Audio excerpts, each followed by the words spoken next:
Good evening and welcome to Sunsplash, Montpelier, Ohio. In fact, we're getting this weather all across Northwest Ohio tonight as we get ready to bring you Week 3 of high school football tonight, and all County collision and a couple of 1-1 football teams. It's the Montpelier Locos hosting the Edgerton Bulldogs. Joining me tonight, of course, on the pregame show is my good friend Mike Bumb, who is here. We are in year 10 together, week 3 of year 10 together, and an intriguing matchup in a game that has seen the series be dominated by Edgerton over the course of the last 5 years, and they have really taken it to Montpelier, outscoring them 219-20.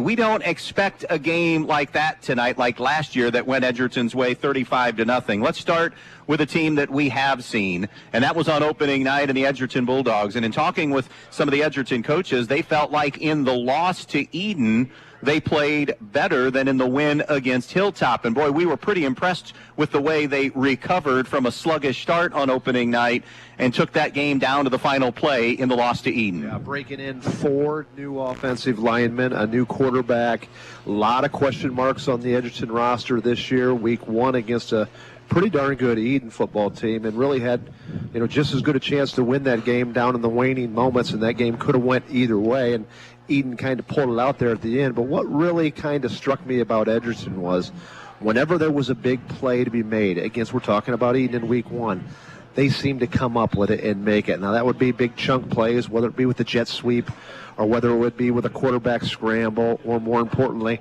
getting the ball to Scotty Krantz any way you possibly can. Krantz had a great game on opening night. All-purpose yardage was well over 300 yards when you talk about what he did, receiving, running, and in the return game as well, something you have to keep an eye on in him. And I thought also that offensive line grew up as the night went on, and right along with that, so did Maddox Baker as quarterback. He sure did, and there was some question marks there, and he made some big-time throws in critical situations, 3rd down and long situations, 4th down and long situations, and he would make a big play, again, primarily to Scotty Krantz, but he did use some other weapons. Again, we really liked the running back situations with Joel Walkup and, of course, Owen Roth, the big, strong fullback, all making solid plays. But that offensive line, 4 of 5, as we said, that were here this year that were not playing last year, really did a good job of picking up the blitz against Eden, doing a night, I wouldn't say control on the line of scrimmage, but certainly competing against Eden. Montpelier, a team that we have not seen with eyeballs yet this year. It's year number 2 for head coach Andy Robinson. As we said, they did split their first 2. Got handled by Antwerp, although in talking with people, felt like that they had some drive opportunities. Now, listen, nobody was saying they were going to win the football game, but had a chance to be more competitive. And I think that storyline, they lost that night 42-6. The storyline, even in the win last week over Woodmore, 9-7, is something that we're going to dissect as the night goes on. And that's the ability to move the ball, but then the ability or the inability then to finish drives off, whether it be turnovers, whether it be penalties, whether it be lost yardage plays, whatever it might have been. So there's been some bright spots for Montpelier in this 1-1 start. Red zone offense has been a problem for Montpelier. They do move the ball fairly effective in the first 2 games. Once they get into the red zone, for our fans out there, that's 20 yards and in when you're going into opponent's score. Have not done a very good job with that. That is a key for them tonight. They've got to be better in the red zone. And simply doing this, moving the chains and keeping your defense off of the field as long as you possibly can. Hayden Sharp's got the goods. 6'2", has a really live arm, very athletic. He's got all the measurables. Last week struggled a little bit, probably played better against Antwerp in a losing effort than what he did this week. But it's going to be incumbent upon him to distribute that ball to the wide receivers and get first downs. Doesn't have to be the home run play every time. Just methodically get little dink and dunk passes and move the chains from Montpelier. And big for him last year to get that starting job about midway or a little more than midway through the season. So he got that varsity experience under his belt, and he does have some weapons at his disposal. Oh, he really does. And again, it's a nice wide. Now, of course, Montpelier going completely with the spread. So Coach Robinson, although he understands the need to have to run the football every now and then, he'd like to throw the ball much like his mentor Bob Owen from his Fairview days. Again, Bob was not his head coach, but certainly had an effect on Edgerton or on Fairview football. But Braden Brink, a wide receiver, Cam Smith, Obviously coming up, catching the ball, Griff Cooley, Jackson Staler, Brendan Friend out of the backfield. Garrett Gorell, who Montpelier hasn't really utilized that much, but a big 6'5" target. So there is some weapons. Again, Nate Rummel, an outstanding player and probably their best defensive player in the secondary. So there's some weapons there that Montpelier has. Now here's the problem with Montpelier. All small schools that we talk about, but really the case with Montpelier, there's zero depth. They've got a 22-person roster. We've got an 80-degree night tonight, so that's going to be a concern going into the third and fourth quarter. 10 of the 11 guys in the starting lineup are two-way guys. You know, and I made the comment, get your defense off the field, let them rest. Well, it's the same guys that are playing offense, but again, you can't have those situations where you incomplete punt, and you've only got 7 or 8 seconds off the clock, and now you're giving Scotty Krantz and Owen Roth the ball more than what they need to have the ball. Still more ground to cover. We'll be back on our pregame show. We'll check in with the head coaches. Our Adam Gubernath caught up with both Andy Robinson and Brody Flegel. The Brian Ford Lincoln conversation with those coaches are on the way next.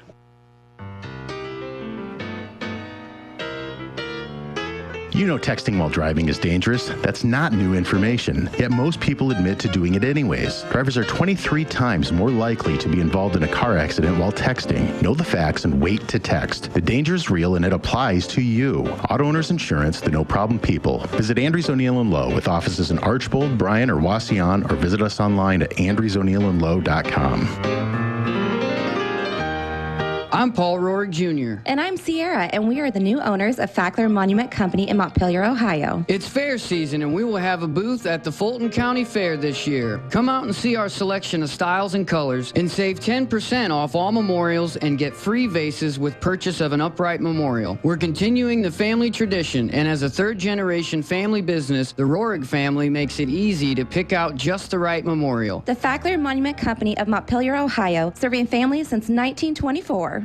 Statistics show that for most crops, pivot irrigation increases yields by at least 100% over dryland farming. Even in areas that get enough rainfall, timing is everything. If it doesn't come at just the right time, you could be losing yield. Maximize your production with pivots and linears from Valley Irrigation. Make the most of your acres. Contact Andy Farnham at AG Irrigation today, 419-212-2528. That's 419-212-2528. This spring, pick your power. Steel fuel-powered equipment delivers proven performance and efficiency, and the Steel Lightning battery system delivers the power to do more on a single charge. Get the all-new BGA 45 battery-powered blower for just $129.95, or pick the popular MS-170 chainsaw for just $179.95. Pick your power, and then pick up a Steel. All prices BES SRP at participating retailers. See Black Swamp Equipment or go to blackswampequipment.net. The more your life changes, the more your insurance needs change. See Danielle Van Atta of Danielle Van Atta Agency today. She can conduct a free personal insurance review to help you determine how much and what type of coverage is right for you, with no costly gaps or overlaps. Interested? Phone Danielle Van Atta today at 419-636-0408. It's our Brian Ford Lincoln conversation with the coach as we now talk with Montpelier head coach Andy Robinson in front of tonight's game. And well, Andy, 2 games in, 1 up, 1 down. Overall, have you been happy with what you've seen from the kids so far? I have been happy with what we've been doing so far. You know, we played a really tough Antwerp team, probably one of the best in the whole area. And I didn't think we played awful against them. They were just a little bit too much for us. And then for us to come out and find a way, although maybe ugly last week, but found a way to get a win that was huge for our kids. And I think that's big, being 1-1 going into this last non-conference game. Let's talk about X's and O's, Andy, on the field. 2 games in, things that you've liked that you've seen on the field so far. Defensively, I think this is a really stout group for us. I think our front 7 do a really good job of playing physical, holding the line up front. That was really the reason we were able to win last week. So what they've been doing defensively and the way Steve Branchow has them playing on defense, I'm really happy with. Offensively, not 100% where we want to be, but we are doing some good things. You know, we've got to complete more passes offensively. I like how we're running the ball right now. but I think that we'll just continue to get better as we get a little farther here into the season. Andy, kind of on the other side of the coin, if you will, maybe some areas of concern, maybe some areas as a staff after 2 games you guys have kind of identified as these are some things that we really need to clean up. Well, you know, we're a spread team, and we're not completing the ball very well right now, and that makes the game tough. It slows the game down, and we really need to run clock and chew the game up. With our depth being as low as it is, that's always a kind of a concern for us.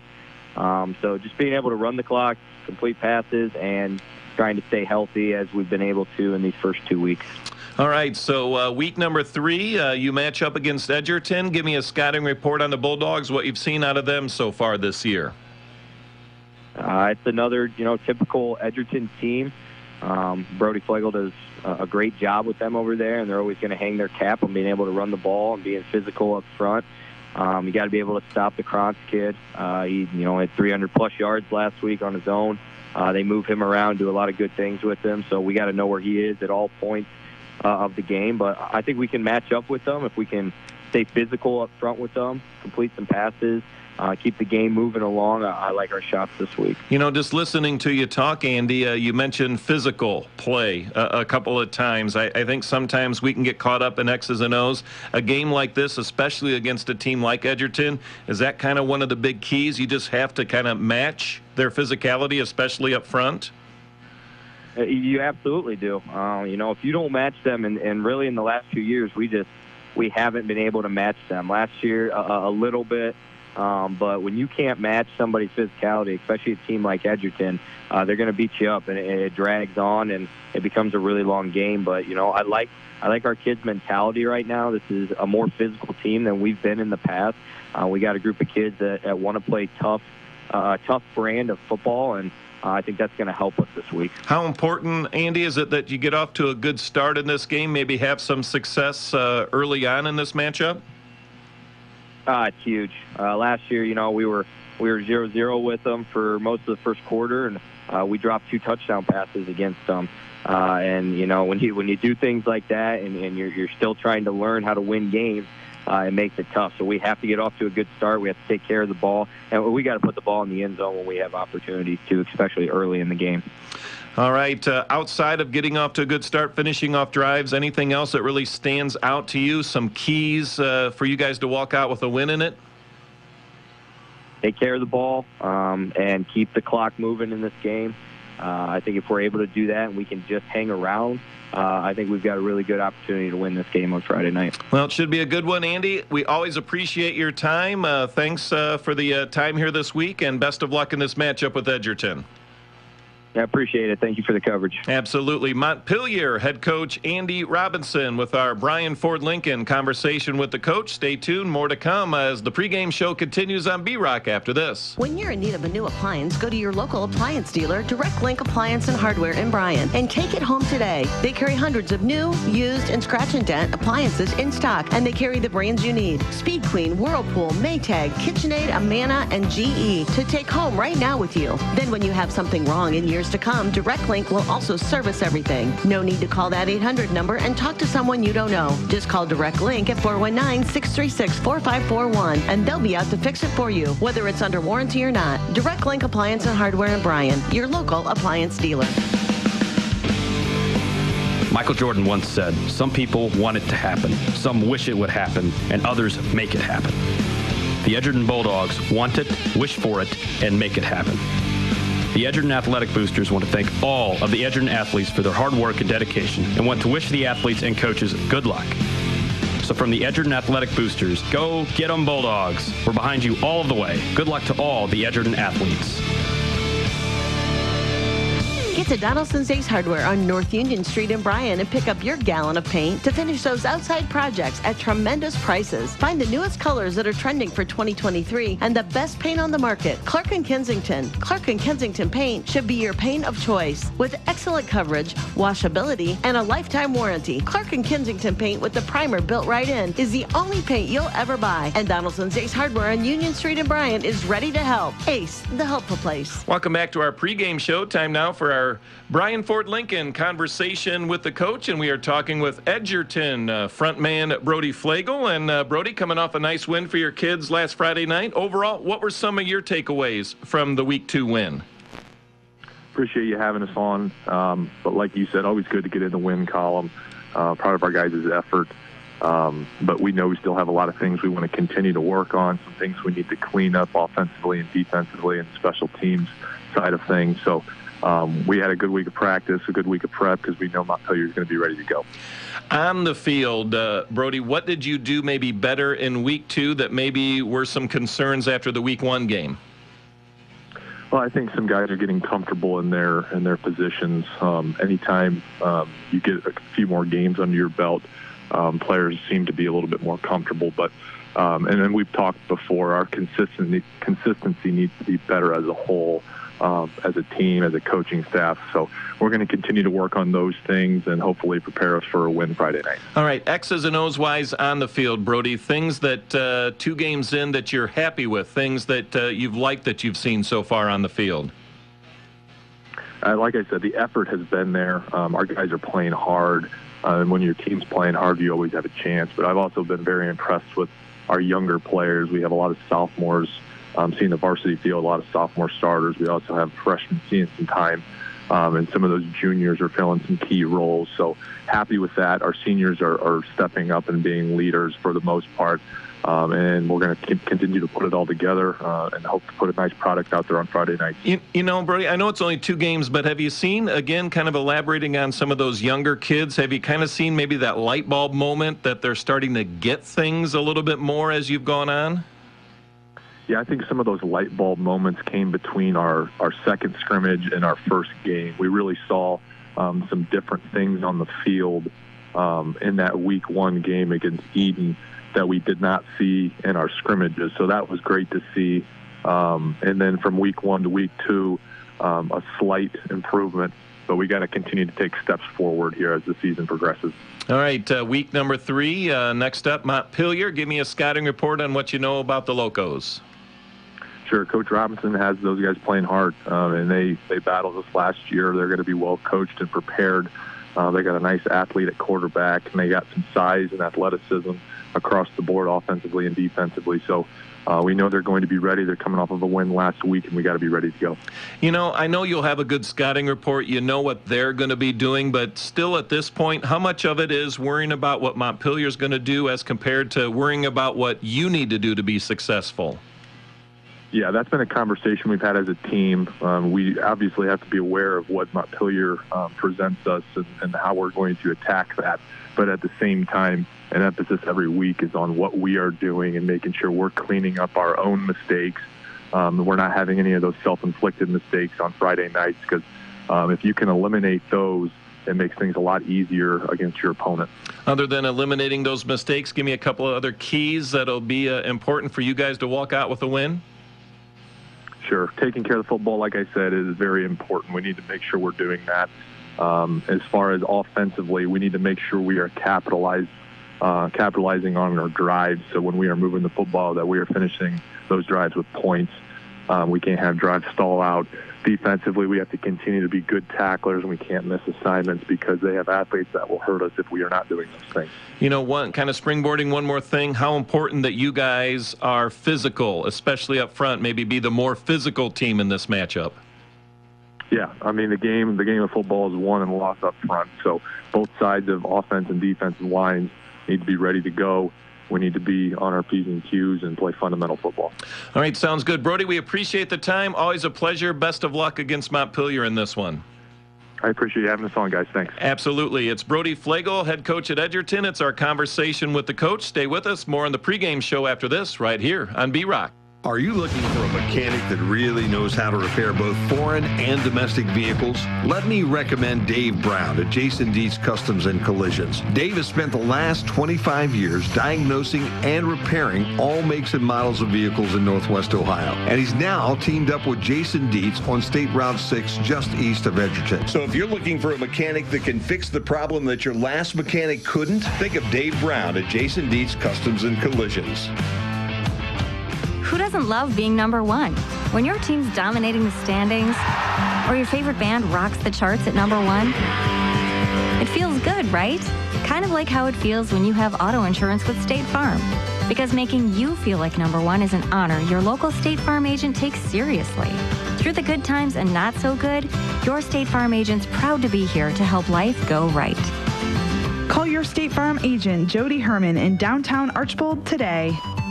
When you're on the road this summer, your rewards checking account at Midwest Community has deals from coast to coast that you can access online or in the app. It goes where you go, so you never miss a sweet deal on dining, hotels, entertainment, and more. And if you're stuck on the side of the road, just use the built-in roadside assistance to get back up and running. You also get cell phone protection, ID theft aid, and more, all included with your rewards checking account. It's banking that connects to life in all the ways you do.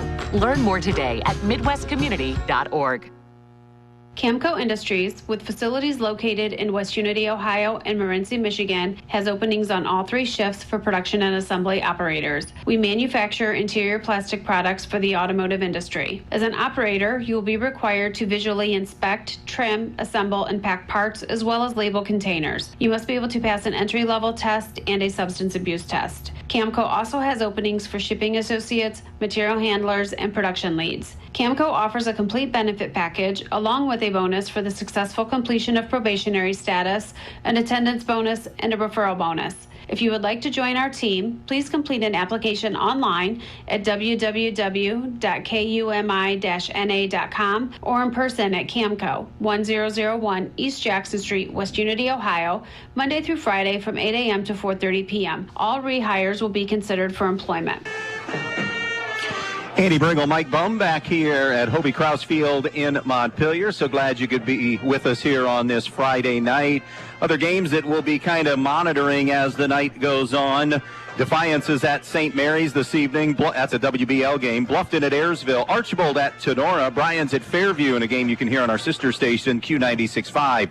Eden plays at Hicksville. Antwerp's at Hilltop. Crestview at Wayne Trace. Paulding visits Delphus Jefferson. Napoleon's at Northview tonight in an NLL crossover game. Otsego plays at Liberty Center. Columbus Grove is at Patrick Henry. And Wauseon is at Eastwood. In 8-man football tonight, it's Holgate at Britton Deerfield, Michigan. So as we take a look tonight, Bummer, I think on paper that Grove PH game might be the best game of the night. I think so. Another good one in the area is Tenora and Archbold, which Archbold at Tenora. Archbold at Tenora. I think Archbold's fantastic. I think they're going to win the NWO. I think I do believe they'll beat Liberty Center. But that would be the next most competitive game on paper. Yep, on paper tonight as well, yeah. So we're going to get Foz's keys in just a moment. We'll talk to you a little bit more about the lineups for this game and much, much more as we continue on Week 3 coverage of high school football Friday night on B-Rock 100.9. Nay Oil Company supplies heating oil, gasoline, diesel, kerosene, and propane for your home, farm, or business throughout Northwest Ohio with dependable service and competitive pricing. Call 1-800-962-9839 or stop by Nay Oil in Nay, serving you with dependable service since 1927. It's the Nay Oil Company. Nay Oil Company would like to wish all the athletes good luck in today's game. Since 1875, 4 generations of the Krill family have served this area. Krill Funeral Service realizes that the end can be a difficult and emotional time. They will guide you through each and every step of the funeral process, carefully and with integrity. Krill Funeral Service expresses appreciation for your trust in them, and they'll continue to be there for you in times of need.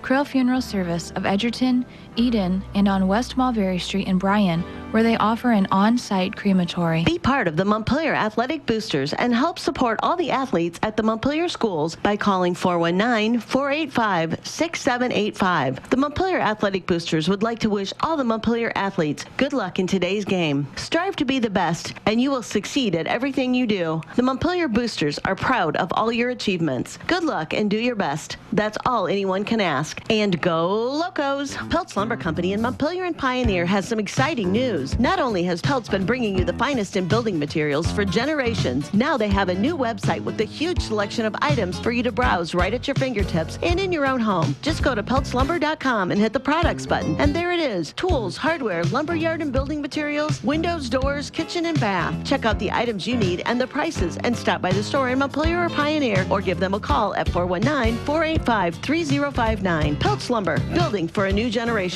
Loading the kids in the car, brokering peace in the back seat, mastering the snack handoff without even looking. Why are simple things sometimes so complicated? Thankfully, with auto owners, insurance doesn't have to be one of them. We work with independent agents who keep insurance simple, so you can worry about more important things, like figuring out what's growing in that cup holder. That's simple human sense. See Cannell Insurance Agency of downtown Montpelier, your auto owner's insurance agent.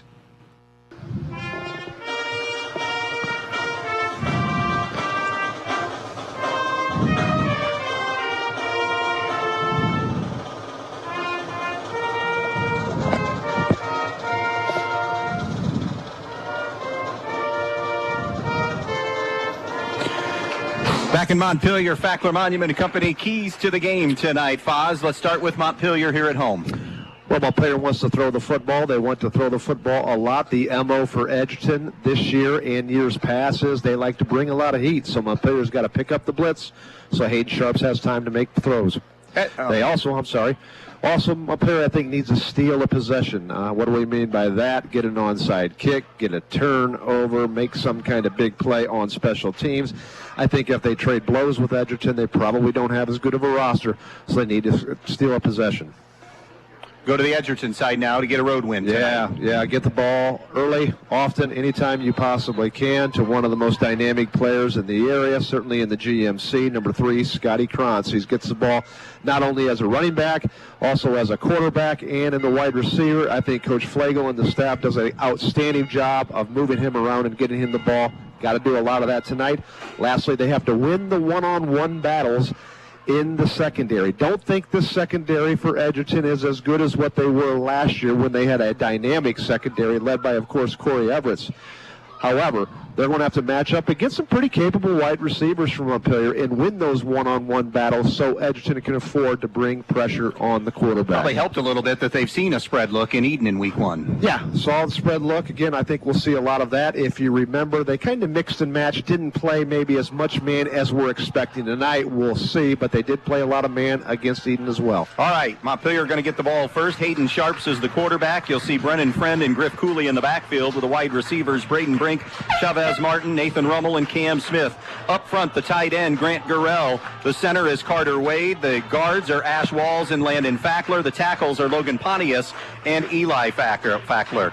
Defensively for Edgerton, in their front, Adrian Kepler, Sean Murphy, and Elijah Martin. The backers are Joel Walkup, Noah Weaver, Owen Roth, and Jackson Flower. And in the secondary, Maddox Baker, Caden Sinclair, Scotty Krantz, and Corey Herman. Those are your lineups from Fackler Monument Company in downtown Montpelier. The officials working the game tonight who have their eyes on the game from Tri-State Vision Center. It's a crew from the Toledo area. Mark Cruzel, Matthew Meredith, John Blessing, Daniel Miller, and Zachary Meredith. Those are the officials and their eyes on the game from Tri-State Vision Center in Northwest Ohio. Some numbers to tell you about. Hayden Sharp, 16 of 41, 204 yards, a couple of touchdowns and 2 interceptions, completing just 39% of his passes, so that has to improve.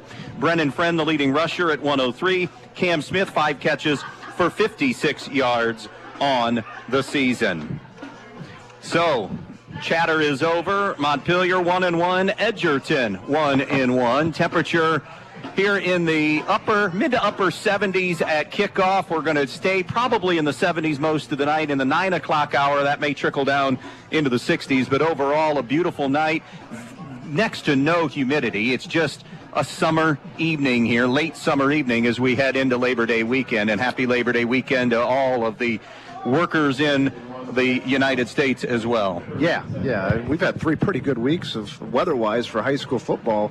Starting with week 1 was probably one of the cooler week 1s we've had. And even tonight, it's a little bit warm, but it's not too bad. Parker Eldon to kick it off. Edgerton won the toss. They have deferred to the second half. Montpelier will go right to left, awaiting the kickoff, Nathan Rummel and Brennan Friend, as Eldon is ready for the run-up and the kick, and off we go for week number 3.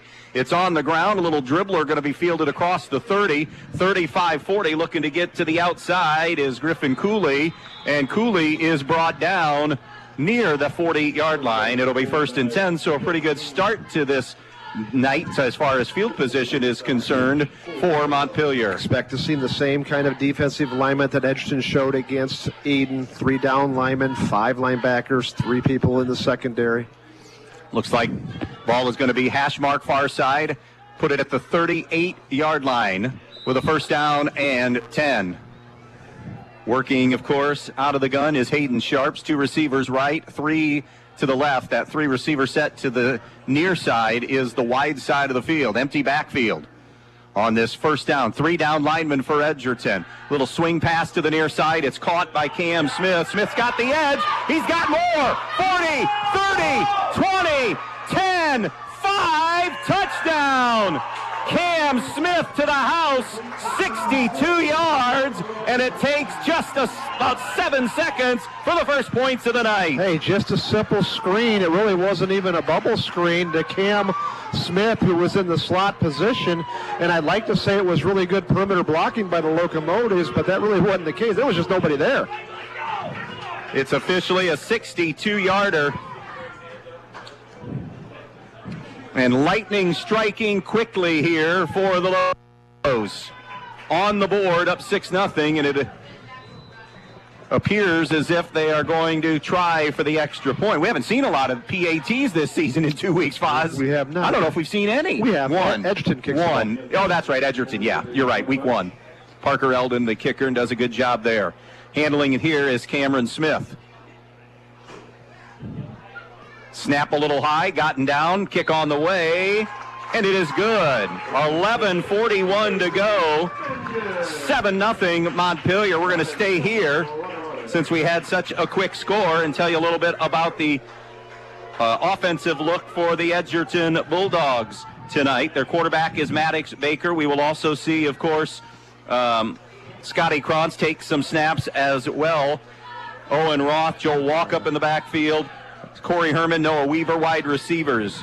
Urijah Rivera, Jackson Flower, Evan Stark, Bryce Schrader, and Elijah Martin are up front. On the defensive end for Montpelier, Eli Fackler, Landon Fackler, Logan Pontius, the down lineman in the 3-4. Ash Walls, Griff Cooley, Brennan Friend, and Grant Garrell, the backers. The corners are Nathan Rummel and Chavez Martin, and the safeties, Jackson Staylor and Cam Smith. Great start for Montpelier tonight. Now let's flip the script and see what happens on the defensive end and the offensive side for the Edgerton Bulldogs.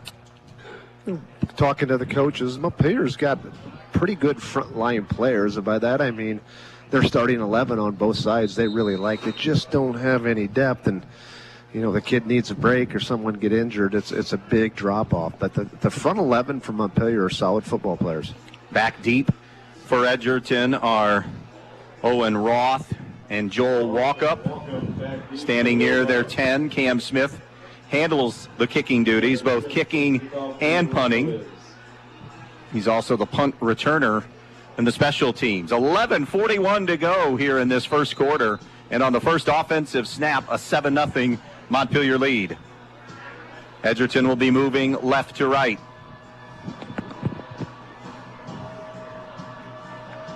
Smith checks both ways, and we are ready to see the kickoff from the Locos. It angles near side. It goes through the hands of a Bulldog and then scooped up by Kellen Sanchez, who's going to be smothered right around the 32 or 3 yard line.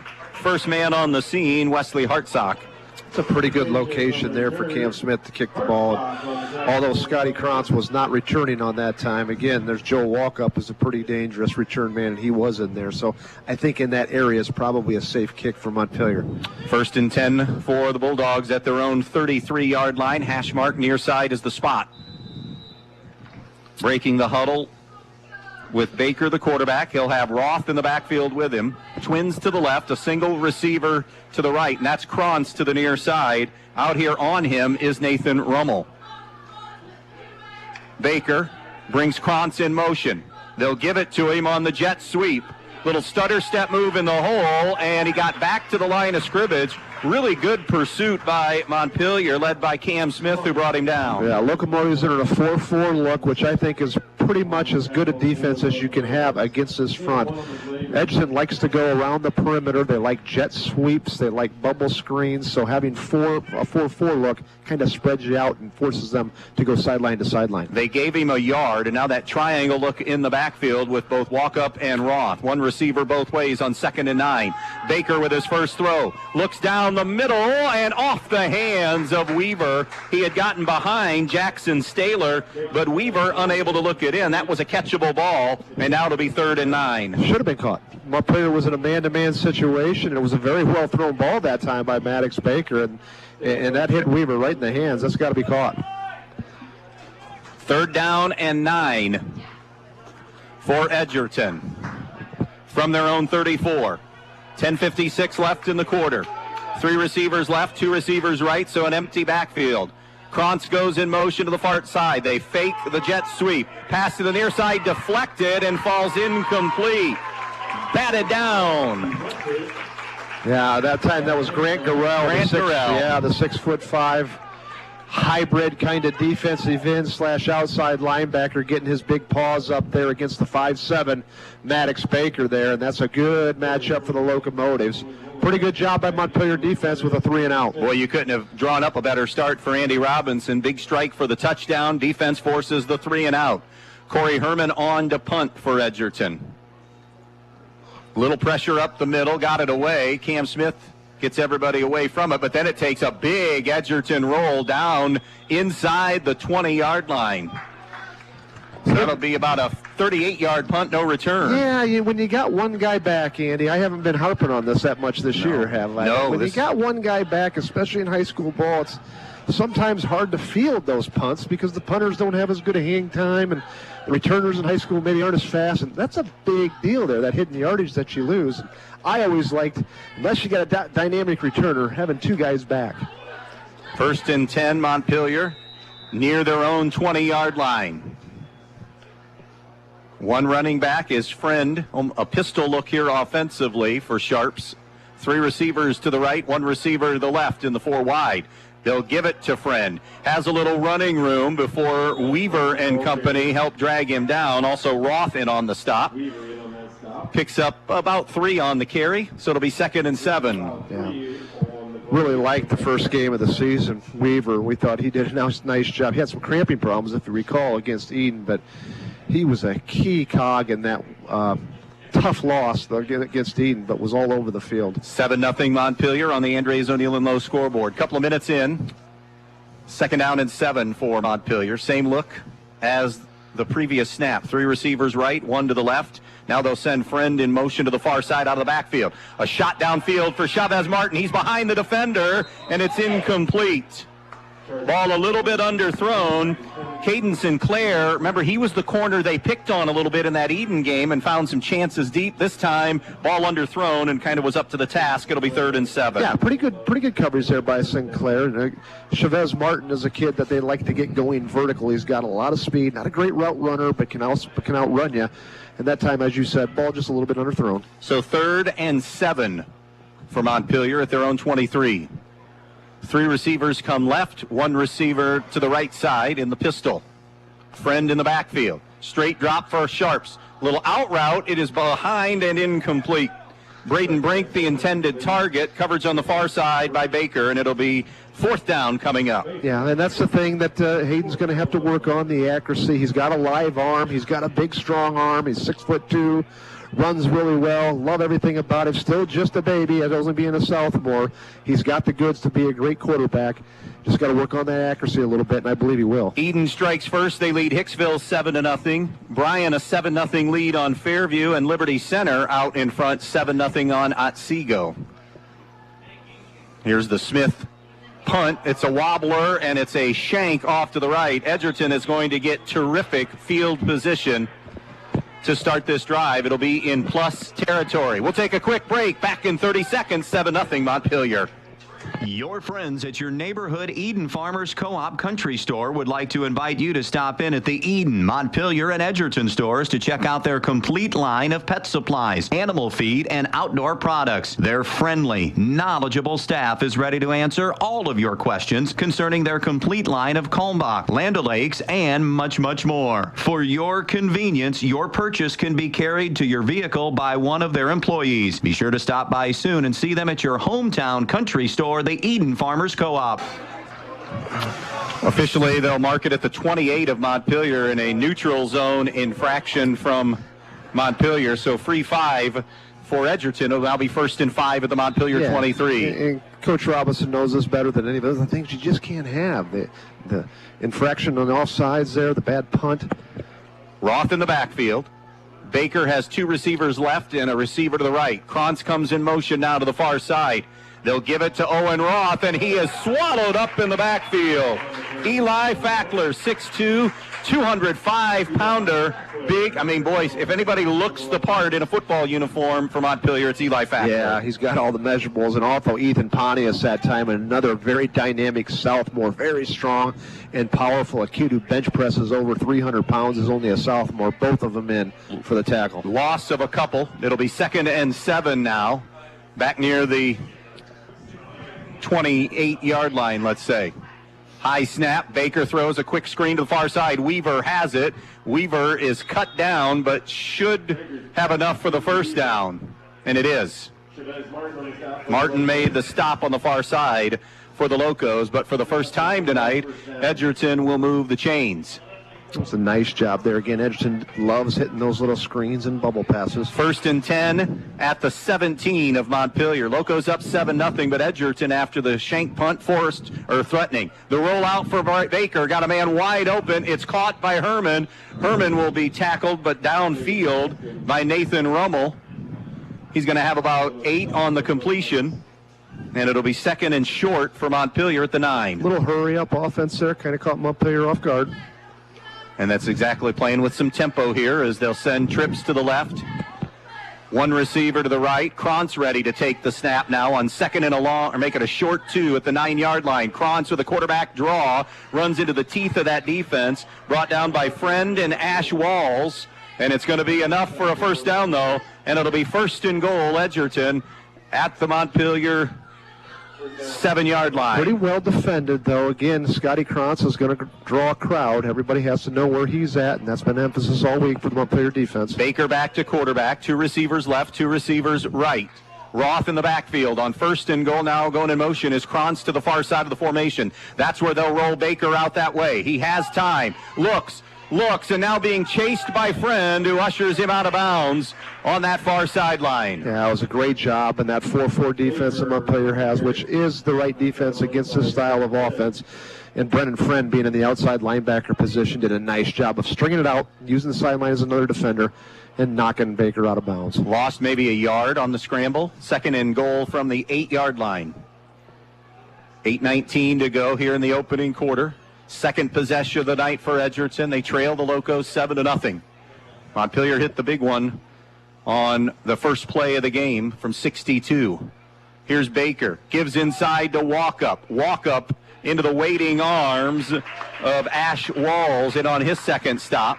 Gain of about a yard, and now it'll be 3rd and goal at the 7. And this is not automatically 4-down territory because we've seen Eldon capable of hitting that short field goal. The Edgerton coaching staff really likes Eldon. If they don't get the first down or get really close, I would not be surprised if Edgerton kicks a field goal. 3rd and goal from the 7. 2 receivers both ways. Baker has Roth in the backfield. Brings Walkup in motion to the near side. That's the way that Baker will roll. Looking. charging, coming up now. Montpelier gets him from behind. The sack belongs to Landon Fackler. Back near the 10-yard line, and now it'll be 4th and goal. Yeah, great job by Landon Fackler. Hustle play there. But how about Ash Walls again making a play, turning Baker back into the teeth of the defense where Landon Fackler was there waiting. This would be about a 27-yard field goal that it appears that Brody Flagel is going to bypass and going to keep the offense out there. Well, this situation, sorry, Andy, cut in here. You got to have all eyes on Scotty Krantz. So 4th down and goal from the 9. Trips to the left. Rolling left is Baker. Baker looking. Throws towards the end zone. It's caught, but it's out of bounds. Krantz made the grab, but he was out of bounds. And the Montpelier defense, stuck on a short side of the field, comes up with an early defensive answer. Yeah, again, that's a big get off the field momentum changer there for the Montpelier defense after a terrible punt and then an offsides play. The defense again for the second series in a row stepping up for the Locomotives. So 1st and 10, Montpelier at their own 9-yard line. So Brody Flagel saying, look, if you're going to stop us, now you're going to have to go the long field. So yeah, 1st down. Not bad strategy either. They went to their best player, Krantz, and just about a yard out of bounds. 3 receivers right, 2 to the left. Empty backfield for Hayden Sharps. 3 down linemen for the Bulldogs. Sharps on a quarterback draw. Slithers through the hole, out across the 10, maybe the 11 or 12-yard line. Tripped up by Kellen Sanchez, also Scotty Krantz. Little tackle trap that time there where you kind of fake the pass and the tackle comes down and tries to kick out the nose guard. But good job by the Edgerton defensive front. Right now, early advantage to the Montpelier front. On both, I think both lines of scrimmage being won by Montpelier. Not dominating, but winning up front. Yeah, winning. That's early, but yeah, I would say a slight edge. 2nd down and 8 from about their own 11-yard line. 7-0 Montpelier, midway through quarter number 1. 2 receivers left, 3 receivers to the right on this 2nd down and 8. Play clock down to 7. Down to 5. Sharps awaits, gets the snap. Sharps on a quarterback sweep to the right. Dragged down from behind. Great defensive play that time. Sean Murphy closed and got home. More and more I watch Sean Murphy, the more and more I like him. Again, that was a hustle play, unblocked, coming from the weak sides and just dragged down Sharps. Eden 14, Hicksville nothing. Defiance 8-0 lead on St. Mary's. And Fairview has taken an 8-7 lead on Bryan. Fairview putting some points on the board last week against Delta, and as Foz has talked about, get Fairview now. Yeah, but you better be nice to them, though, because they may be down now, but they're going to be good in a couple of years. 3rd and 8 after the no gain. 3rd and 8 from their 11. 4 receivers left, 1 to the right. Sharps wants to throw to the right. It was taken away. Now flush to the right. Downfield, they'll one-hop it toward his intended target. Wanted Braden Brink. Maddox Baker had good coverage and a 3-and-out for Montpelier offensively. Yeah, Sharps, is, like I said, has got a really good arm, and I think he's going to end up being a great quarterback here at Montpelier. Doesn't throw at this time as well when he's moving. Struggles a little bit getting his feet underneath him when he's playing on the run. But when he gets his feet set, buddy, he's got a live arm. Return, or you come after him here, Foz? Oh, he had a kind of a low snap last time. Go after it. It was a shank off the side of the foot. Go after it if you're Edgerton. 4th down from the 11. Krantz waiting near the Montpelier 45 on this Cam Smith punt. And now a timeout charge to Montpelier. 7-0 Locos. 5:12 to go in the first. We're back in 30 seconds. Edgerton Forge, located on US 6 just outside of Edgerton, are proud supporters of Edgerton Bulldog athletes. Looking for a new career? Apply online at edgertonforge.com/careers or stop in and see them for an application and tour the facility at 257 East Morrison Street in Edgerton, Monday through Friday from 7 a.m. to 1:30 p.m. Join them as they forge into the future. Good luck and play tough tonight. Go Bulldogs! 7-0 here. Montpelier in front. Archibald, a couple of quick scores on the Tenora Rams. The Blue Streaks lead that one 14-0. I said to you in the pregame off air, that's maybe a game that has something on paper, and you disagreed pretty quickly. I think they're going to rout Tenora. I think Archibald is better than anybody in the NWL. I know the Liberty Center people will not like that. I know Liberty was picked number 1. I think Archibald beats them. Here's why. Liberty can't throw. They cannot throw the football, and when they can't, and if there's a team that can match up physically with them, and granted, not many can, and they're good enough to win or two a game in the playoffs, but I think Archibald can match up enough with them physically, and then they've got some explosion on the outsides. So Smith now to punt on 4th down and 8, standing in his end zone. First things first, has to start with a snap. Pretty good one. Pressure coming up the middle, and Murphy may have gotten a piece of that one. It dies inside the 30, and another short field. I think Murphy, he may have gotten a fingertip on that one. Murphy's one of those players, we call his name all the time, don't we? He seems to be around the football making plays, and if he didn't get a block on that, he certainly influenced the punter, and so far Montpelier's punting game has been not very good. This is a start. Last drive was the Montpelier 28. This drive, the Montpelier 27. First down and 10 Bulldogs, trailing 7-0. Coverage tonight also brought to you by Yarger Flegel Investment Services of downtown Edgerton. Stop by today or get in touch with Yarger Flegel Investments and Insurances. Double twin set.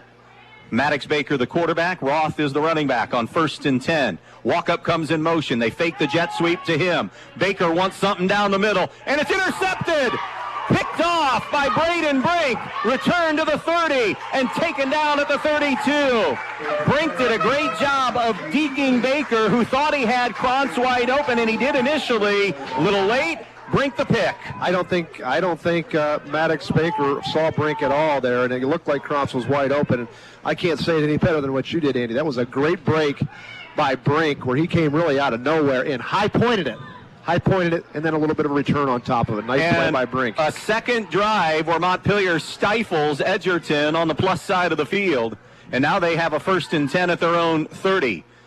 Much better field position to work with here.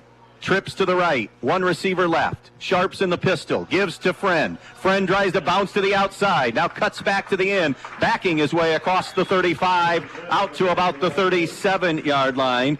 Twin tackles that time made by Jackson Flower and Sean Murphy, but it's a gain of 7. Yeah, Brennan Friend, the best running back from up here. Very shifty, has improved on his speed, and has turned out to be really an all-round, all-purpose kind of back who can catch a little bit, has good shifty ability, and does have good open field speed. Let's give Friend 6 on the run, so it'll be 2nd down and 4. Counting down toward the 4-minute mark left in the first. 7-0 Montpelier. They have the football at their own 36. Trips to the short side of the field, here to the left, one receiver right.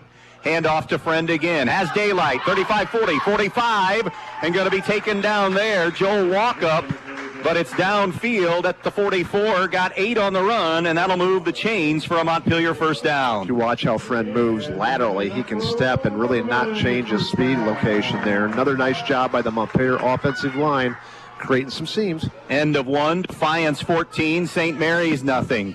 Looking for their first 3-0 start in a decade and a half under Travis Cooper. 1st and 10 for the Locos out near their own 45. 7-0, they have the lead. 3 receivers come left. 1 receiver to the right. Montpelier in the pistol. Play clock at 10. Sharps gets the snap. Sharps throws the bubble and threw it behind his intended receiver, which was Nathan Rummel. And now, was that backwards or forwards? It should be a backwards play, but the official's not indicating that it is. That's a fumble.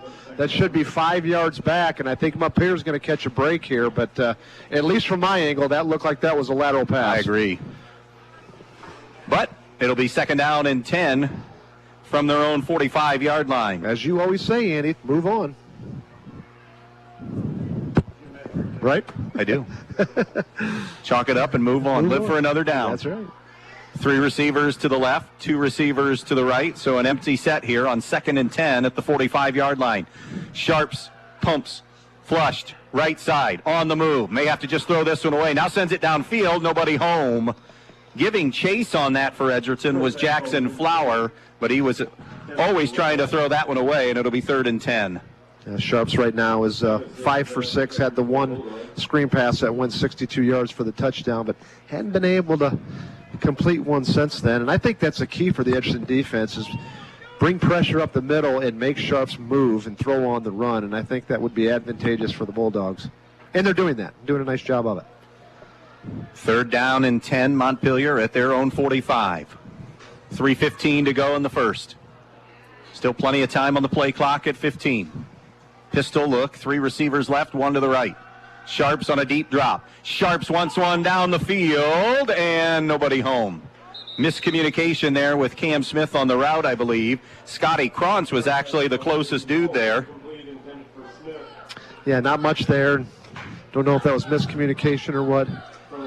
But Montpelier with a couple first downs there behind the offensive line and Brennan Friend running has kind of flipped the field a little bit here, where if they can get off a good punt, can put their defense in a better situation than what they had last series. Last 2 series. Yeah, right. Smith on for his 3rd punt of the first half. Coach Robinson talked about having to steal a possession here there against Edgerton. Maybe this is a fake situation. We'll see. Smith with a helmet-high snap, and another one off the side of his foot.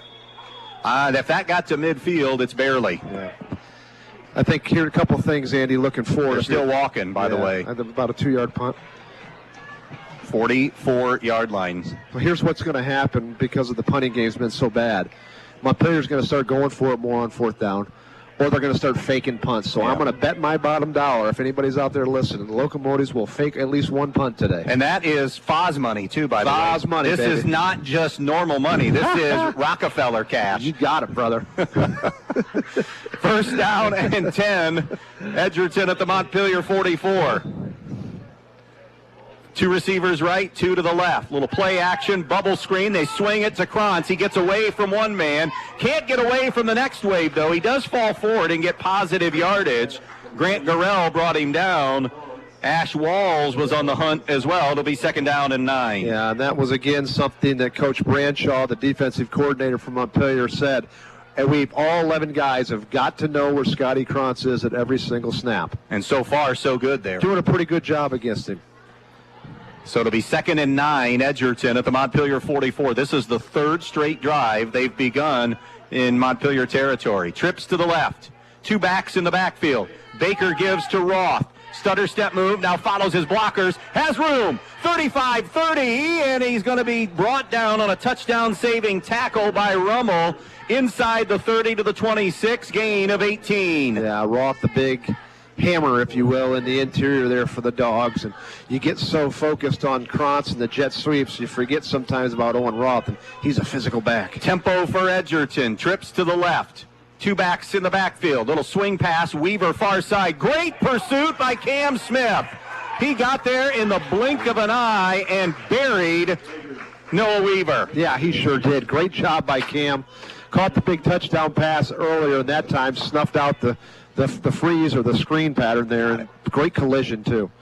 That'll be still a positive gain, though, of about 2, and it'll be 2nd down and 8.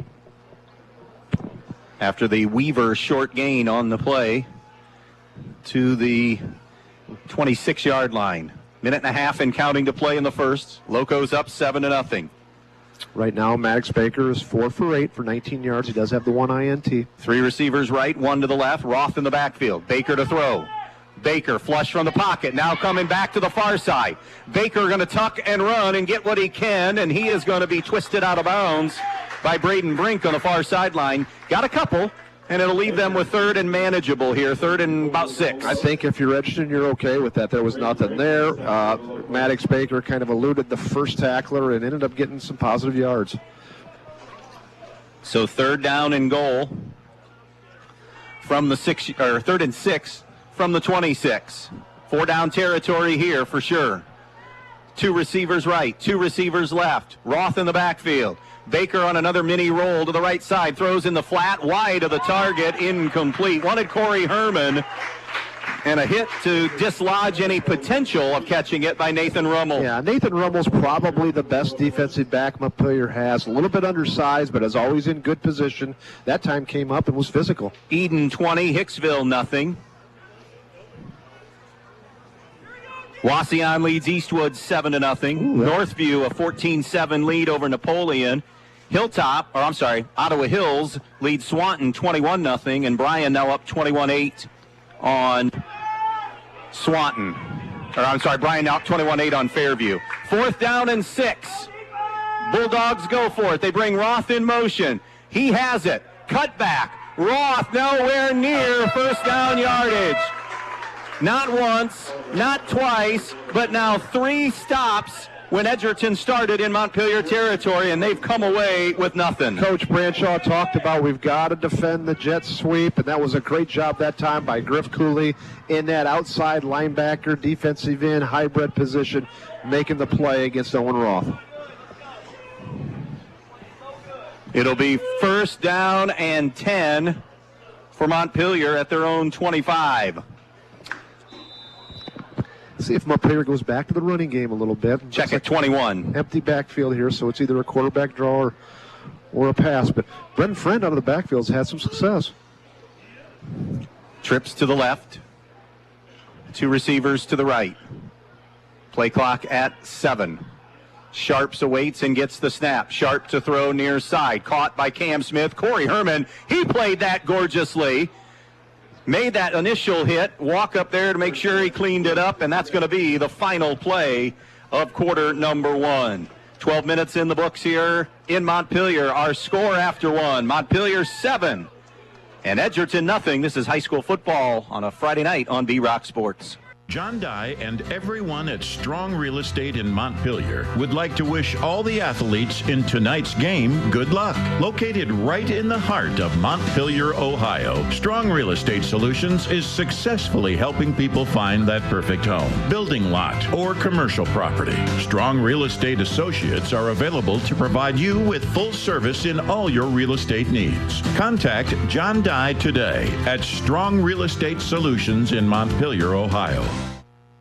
Are you a bow hunter or just love the sport of archery? Need ammo or a new rifle? The best place to find it all is at Knocking Point Outfitters, the only gun and archery shop in Northwest Ohio, with a huge selection of bows including Matthews, Mission, PSE, and Bear. A large selection of all your favorite rifles, shotguns, and pistols. With their indoor archery range, Knocking Point Outfitters offers lessons for beginners to advanced shooters, team building, corporate events, and youth archery programs. Let their staff help you find the right bow or gun along with accessories that best fit your needs. They're located on County Road 17, 1 mile south of US 6. Knocking Point Outfitters, the starting point for every perfect shot. 7-0. I mean, it's pretty easy. A big play to start the game, and then Montpelier defensively. That's your storyline in the first quarter.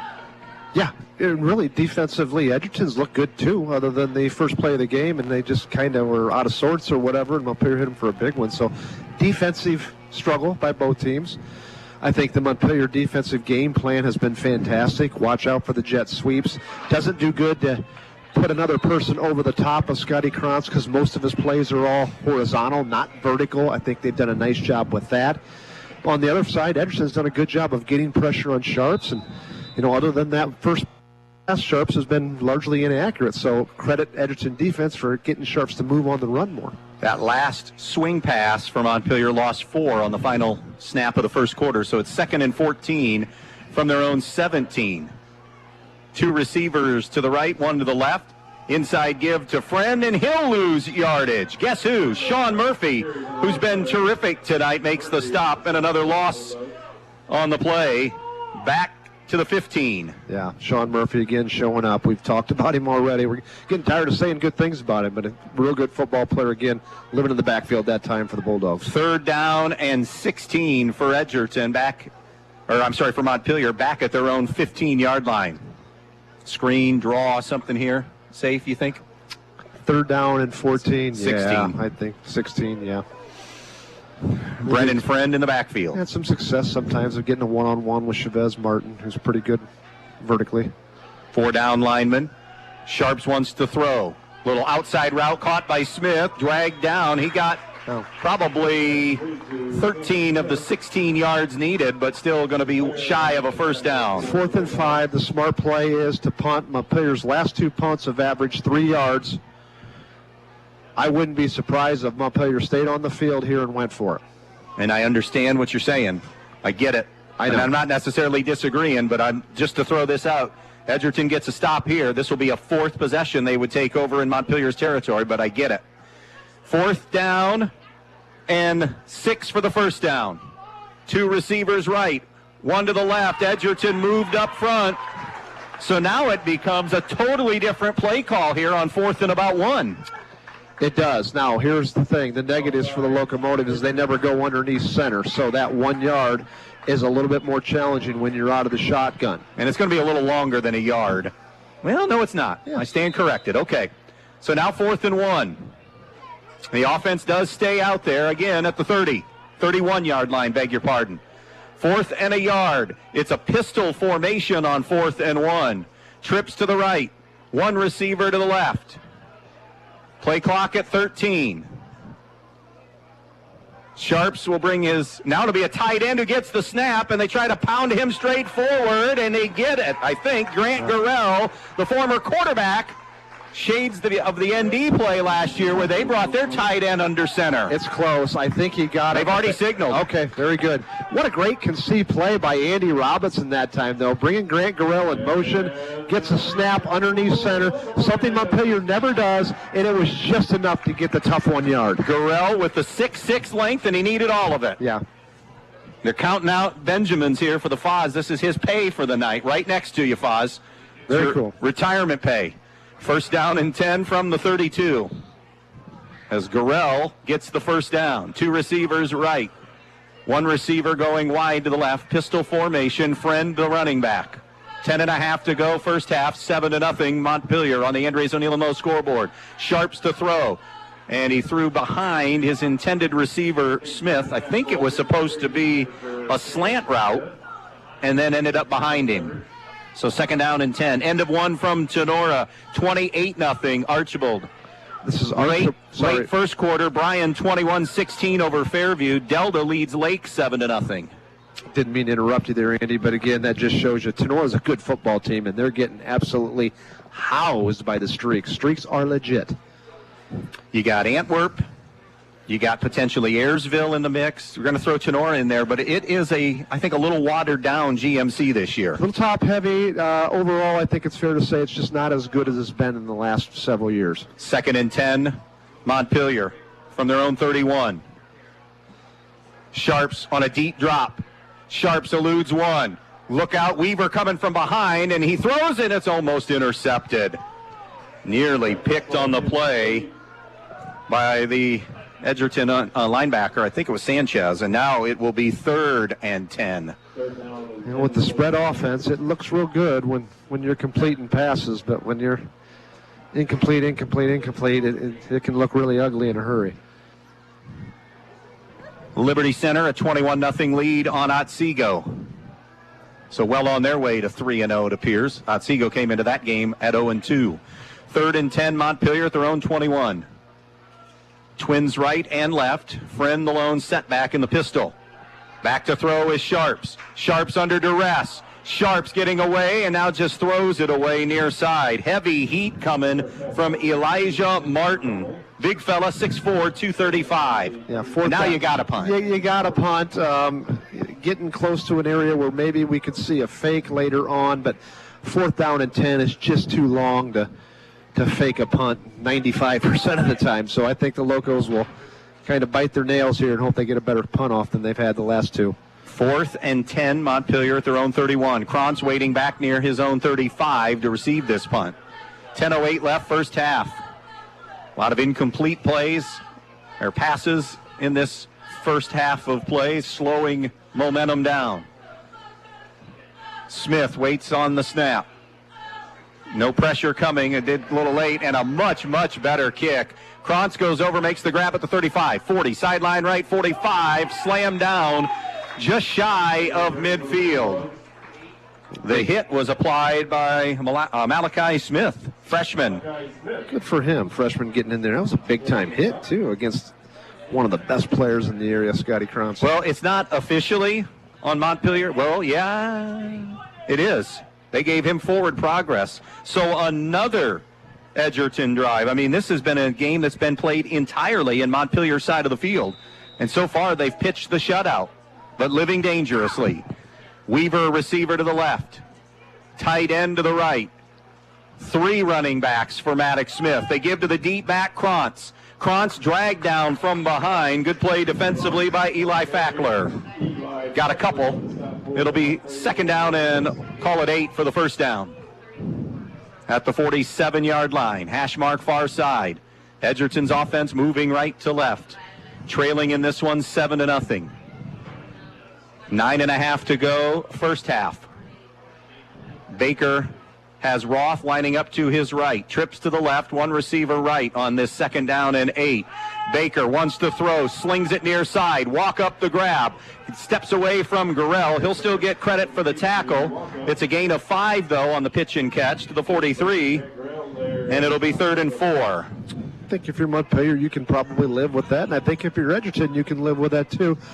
Puts Edgerton in a manageable 3rd down situation, and Montpelier is a situation where you got to get off the field, and their defense has done so thus far on 3rd down. 3rd and 4, Edgerton at the 43. Twins to the left. One receiver, make it 2 receivers to the right.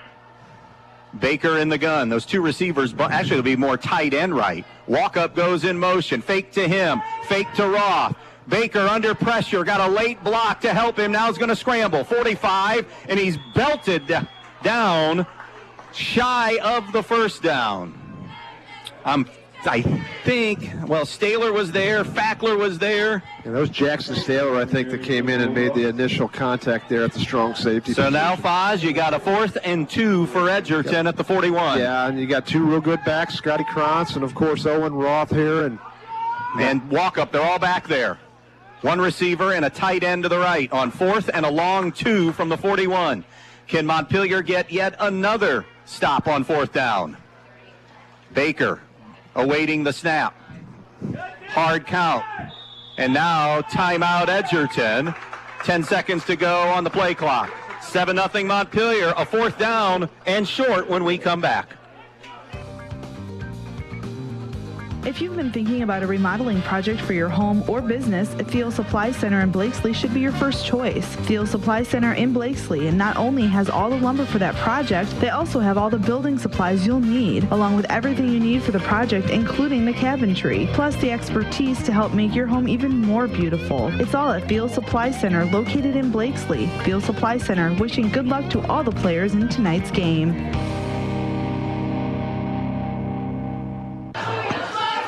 7-0 here on B-Rock on our sister station Q96.5. Bryan leading Fairview 28-16. 4th and 1. They went with a hard snap count look. We both think they're still going to go for it here on 4th and 1.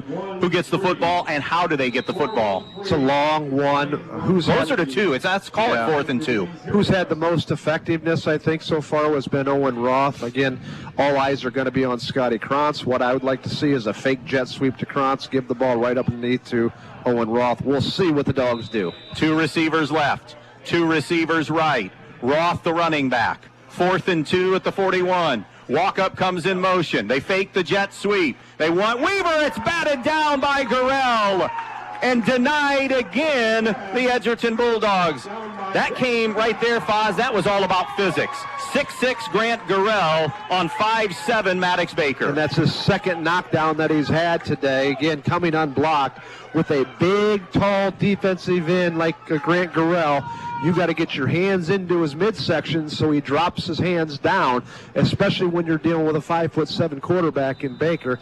So far, the Dogs haven't done that.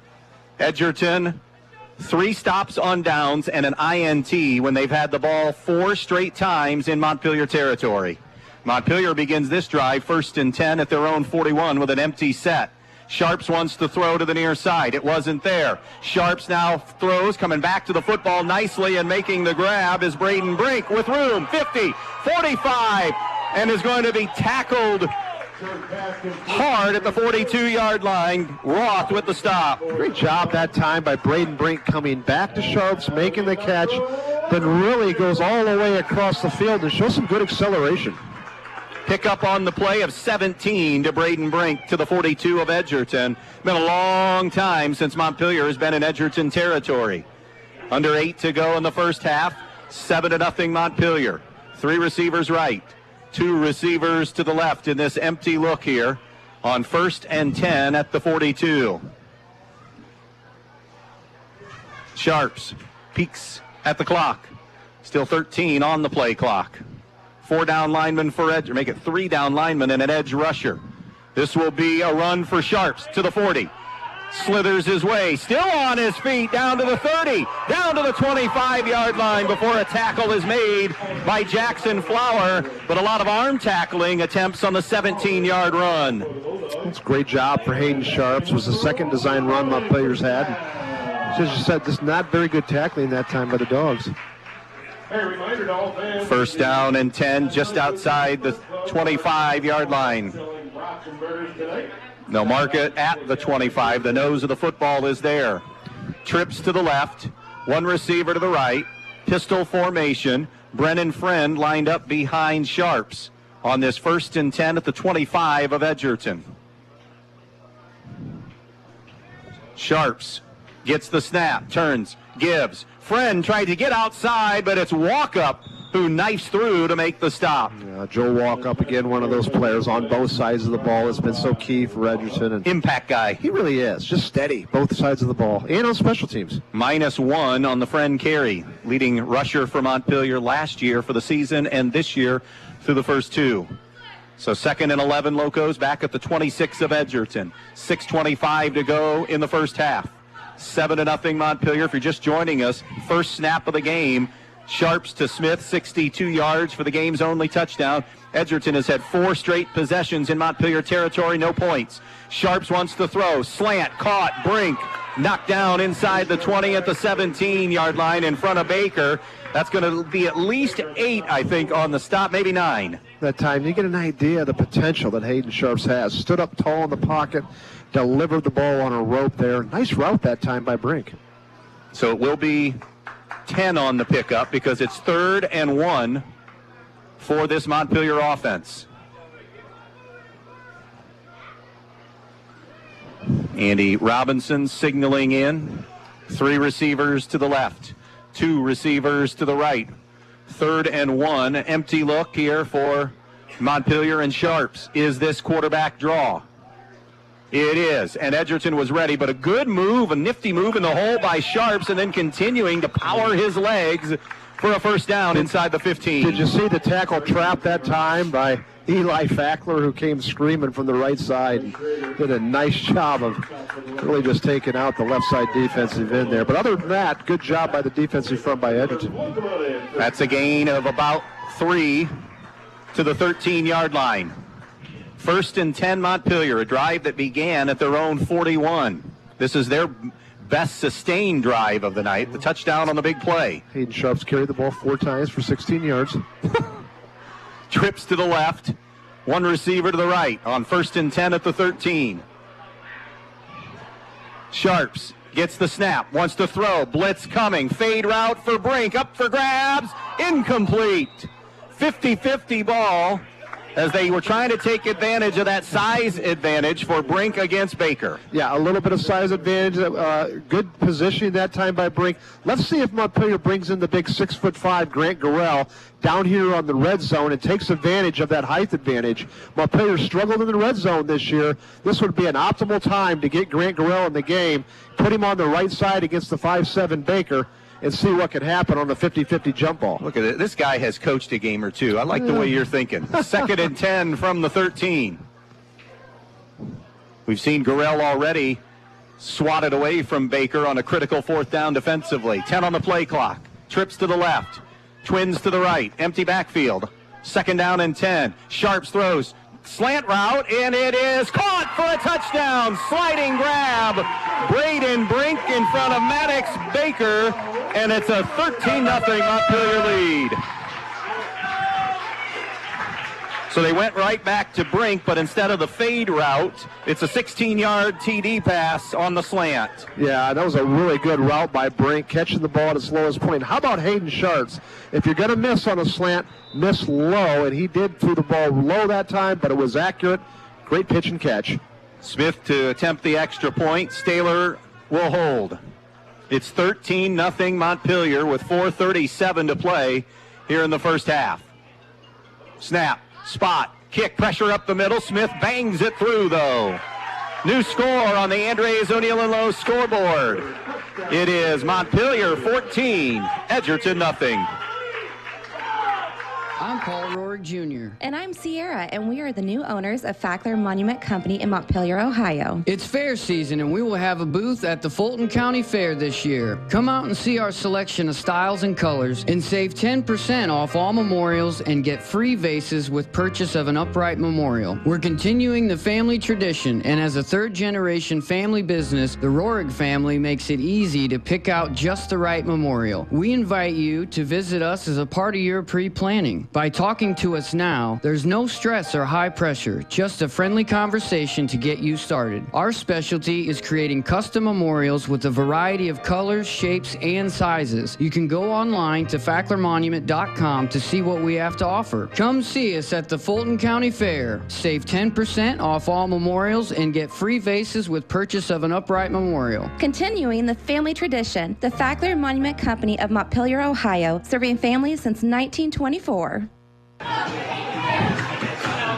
In the first half of football, Montpelier has almost matched what they've scored through the first two games. They scored 6 and 9 in a loss and a win and have 14 here in the first half here, up 14-zip. A good drive of 59 yards, Foz, in 8 plays. Yeah, that was a sustained drive. The first score was, of course, the big play. That drive more of a sustained drive. So a lot of football to be played, and both defense really have been playing pretty good. I know that Montpelier just scored there. Little pooch kick going to be fielded at the 45-yard line. Cut down at the 46-yard line is Adrian Kepler, or make that Kellen Sanchez, I beg your pardon. Yeah, I was just saying, both defenses really have been playing pretty good all game. And that was really the first sustained drive, really on both sides of the football. And this is a win for Montpelier, and still fantastic field position. But Edgerton, for the first time in what seems like the entire first half, is going to start on their own side of the field at their own 45. Yeah, just on their own side. Yeah. Sun descending here to our west. 14-0 Montpelier. A couple of 1-1 teams. Krantz in at quarterback now, has 3 receivers right. It's a low snap. This was a run, and Krantz is swallowed up defensively. The low snap took him out of it. Grant Gurrell, active from that defensive end spot, dumps him for a loss of 3. Yeah, Grant Gurrell's been outstanding defensively there. 2 knockdown passes, and that time a big hit. So it'll be 2nd and 13 for Edgerton at their own 42. Trips to the right, single receiver left. Krantz wants to throw to the far side. It's caught by Baker with room. 45-50. Baker to the 45, zigzagging his way out of bounds near the 42. Shoved out by Brink on the far side. They'll actually put him down at the 38-yard line. So that's a gain of 20. Krantz to Maddox Baker. The Dogs doing a little swing in that time where they put Baker on the wide receiver, and then they put Krantz at quarterback, and Krantz delivers a nice pass. And they're riding with Krantz. Remember the backup quarterback last year to Corey Everett. 5 wide look, 3 to the left, 2 to the right. Edgerton going with some tempo here with a 1st and 10 near the 37-yard line of Montpelier. 4 down linemen for the Locos. Empty backfield. Another swing to the far side. It's caught by Herman, who gets into the act finally here. About only his 2nd or 3rd touch. Forward progress gets him 3. A host of Locos bring him down. It'll be 2nd down and 7. Looks like Coach Flagel's elected they need a spark, and that's why Krantz is now positions into the quarterback slot. But now we look back, they're switching back, and it looks like Baker's back in there. So a lot of moving parts here with the Bulldogs. 2nd down and 6 coming up. Krantz coming in motion. They're going to give it to him on the jet sweep. Montpelier strings it out. Cut back and into the defense's waiting arms. Gurrell ended up cleaning it up. Cooley had the initial hit, and it'll be 3rd down and 6 from the 34-yard line. Second time, Griff Cooley's done a nice job of stringing out that jet sweep. It's obvious that Coach Branshaw has done his homework today. And everybody is keyed up on Scotty Krantz. Every time he's in the lineup, wherever he's at, Montpelier's pointing him out, and that's a nice job of coaching by the Locomotives. 34-yard line, the line of scrimmage. Officially, it'll be a 3rd and 7 for Edgerton at the Montpelier 34. 2:45 left in the first half. Double twins look. Baker gives on the inside. It's a run for Roth. He's dragging Locomotives down to the 32. He'll be a couple of yards. No, he gets the 1st down. Beg your pardon. Yeah, that's his 4th carry, Owen Ross, now for 30 yards. And he's the X factor right now. Montpelier is so focused on Scotty Krantz, and rightfully so. Look to see if Brody Flegel adjusts his game plan a little bit, and gives Owen Roth some more carries. Gain to the 30 or to the 27-yard line. Picked up 10 on that run, did Roth. So it will be 1st and 10. Roth again between the tackles to the 20, down to the 17-yard line. That's 9 on the carry for Roth, and it'll be 2nd and 1. A big couple of minutes in this football game with Montpelier up 14-0. If Edgerton can get it to one score, remember they get the football to start the second half. 4 receiver set, 3 to the right, 1 to the left. Montpelier's Andy Robinson sees Montpelier on their heels and takes his second time out of the first half. Exactly 2 minutes to go in the first half. Edgerton on the move, but Montpelier leading at 14-0. Your home is the one place where everything should be perfect, including your air. Stark's Plumbing and Heating Services helps you achieve the perfect air you deserve with reliable, groundbreaking, award-winning Lennox products. Call Stark's Plumbing and Heating Services and see how soon you can get a Lennox home comfort system that'll help improve your health and your mood. It doesn't get any more perfect than that. Call us today at 1-800-329-4040 or visit us at starksphs.com. All right, quick scenario set up here. 14-0 Montpelier, 2 minutes to go first half. Edgerton with a 2nd and 2 from the 19 of Montpelier. Timeout situation. Edgerton has 2 at their disposal. Montpelier with 1. Take us home here. If it ain't broke, don't fix it, man. Give the ball to Owen Roth right between the tackles. Montpelier has struggled. I think fatigue's starting to set in a little bit because mostly Montpelier's playing Iron Man. Don't get too cute if you're Edgerton. Run the ball right at him. You've had success with Owen Roth. Murphy, walk up. Krantz in the backfield making up a triangle. Now they'll shift 2 of the running backs to a receiver position to the right. Krantz is the only running back. 2nd down and 2. They fake it to him. They fire to the far side to Herman. Steps out of 1 tackle. 15, down near the 10. Still fighting and twisted out of bounds, maybe around the 7-yard line. It will be 1st and goal for Edgerton at the 7. Best play in getting Corey Herman involved tonight. Yeah, that was a great individual effort by Herman there, breaking a couple tackles. So 1st and goal at the 7. You saw a whiff on the initial tackle attempt, and after the move away, 12 more yards down the field for Herman to get a 1st and goal at the 7. Baker has a running back to the right, a wing to the left, receiver to the left, and 2 receivers to the right with 1:49 left in the first half. Now Walkup lines up to the right side as an H-back.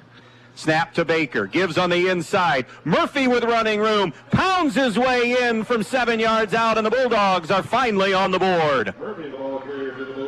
Just the same play that Owen Roth had success with. That time Murray takes the ball over the finish line. That time just between the tackles. Nothing serious. Looks like just a little pinch block, man on man.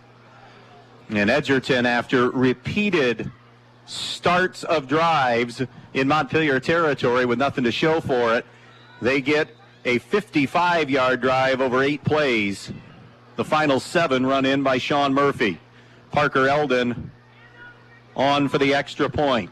Kick is on the way, and the extra point is good. So officially, that will cut the lead in half. 14-7 Montpelier, still a 1:43 left in the first half. We'll be back in just a moment. Statistics show that for most crops, pivot irrigation increases yields by at least 100% over dryland farming. Even in areas that get enough rainfall, timing is everything. If it doesn't come at just the right time, you could be losing yield. Maximize your production with pivots and linears from Valley Irrigation.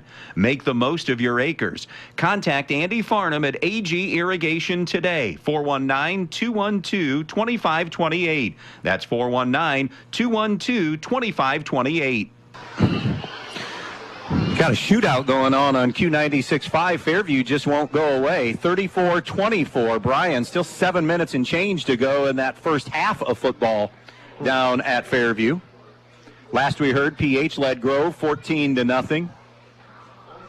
27-6, Eden on top of Hicksville. So the Aces just got on the board, just like Edgerton just got on the board here. With a 55-yard touchdown drive in 8 plays and doing a lot of the damage on the ground. Sean Murphy plunging the final 7 yards in. 2 good drives, the last 2 series by Montpelier and by Edgerton. Mixing in run, predominantly run with the Dogs with a couple passes. See what kind of kick Edgerton gets here, what kind of field position Montpelier starts with. They have one timeout remaining, the Locos do, leading 14-7. It's a squib kick, picked up at the 37 by Cooley. Cooley's going to get it out to about the 44-yard line before he is taken down here on the near side by Hess and Carter Gibson. A couple things here, Andy. Minute 38, Montpelier has a timeout. Great field position. On one side, you're thinking Montpelier's kind of the underdog, and they're leading right now. You don't want to do anything stupid. On this other side, you're thinking this is great field position. There's plenty of time here.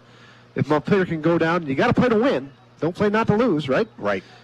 We'll see what the Locomotives decide here. If they're kind of, this first play usually dictates how the rest of your series is going to go.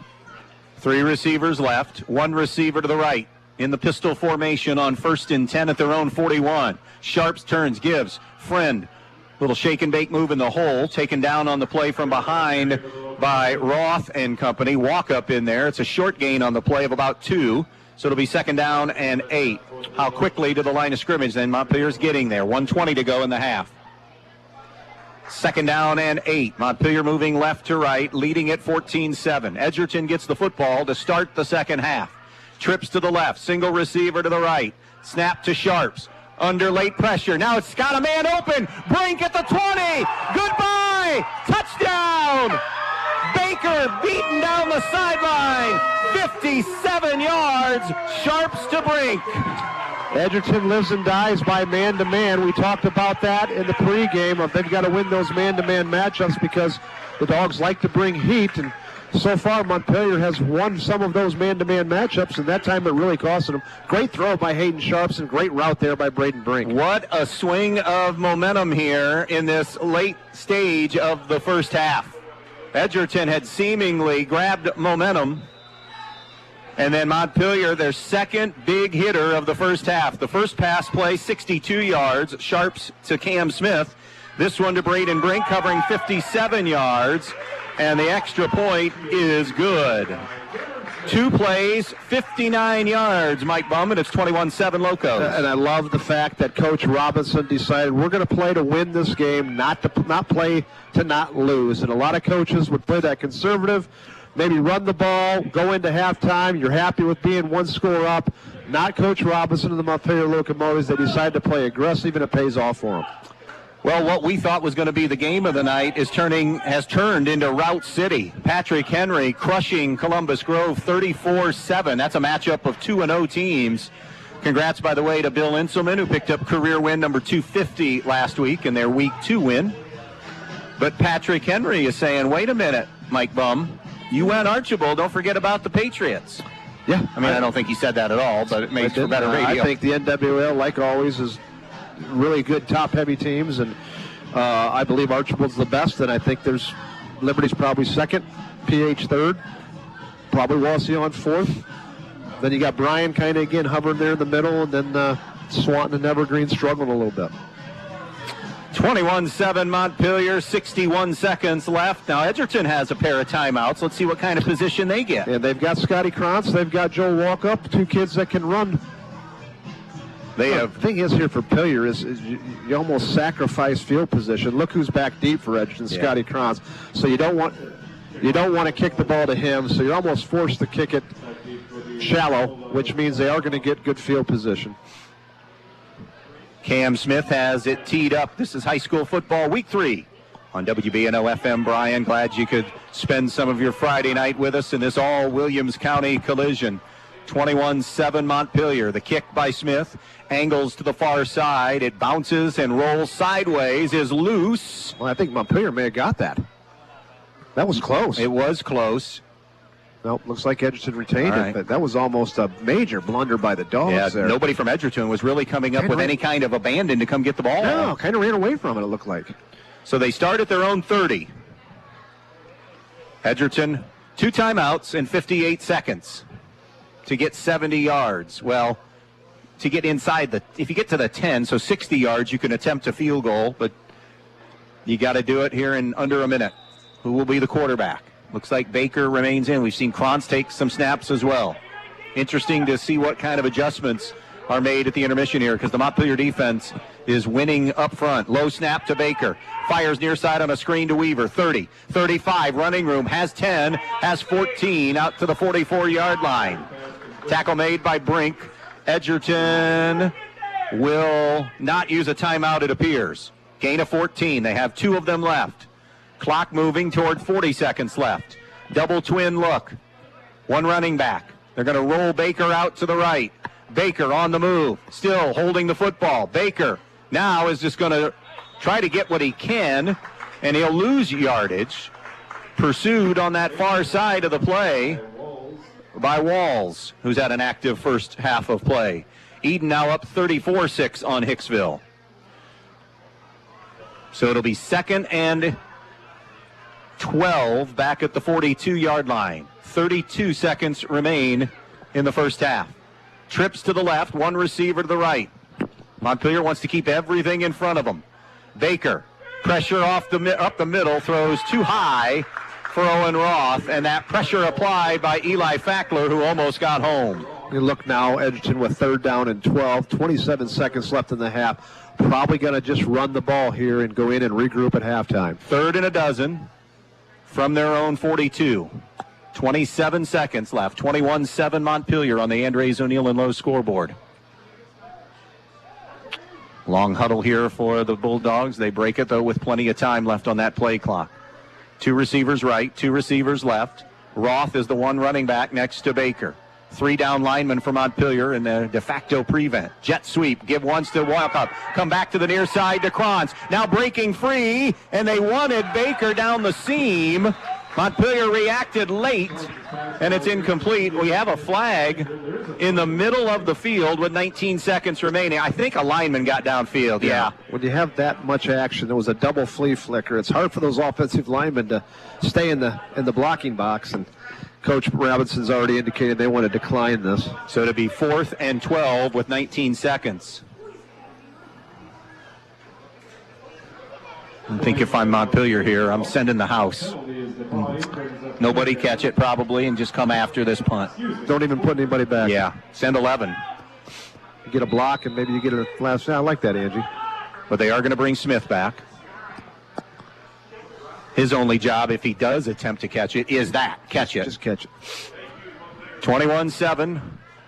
19 seconds remaining in this first half. Corey Herman, the punter, has been a solid punter for Edgerton here this year. No pressure, though. They're setting up return. End over end, high hanger. Smith does let it go. It takes a Montpelier roll back to the 35.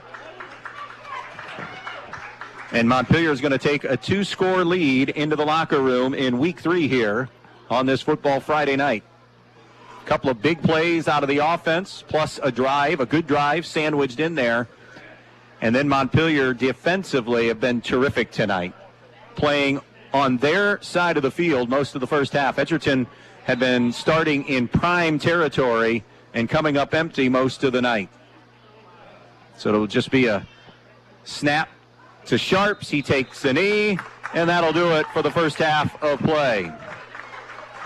As we go to the locker room on the Andres O'Neill and Lowe scoreboard, our score at the intermission, Montpelier 21, Edgerton 7.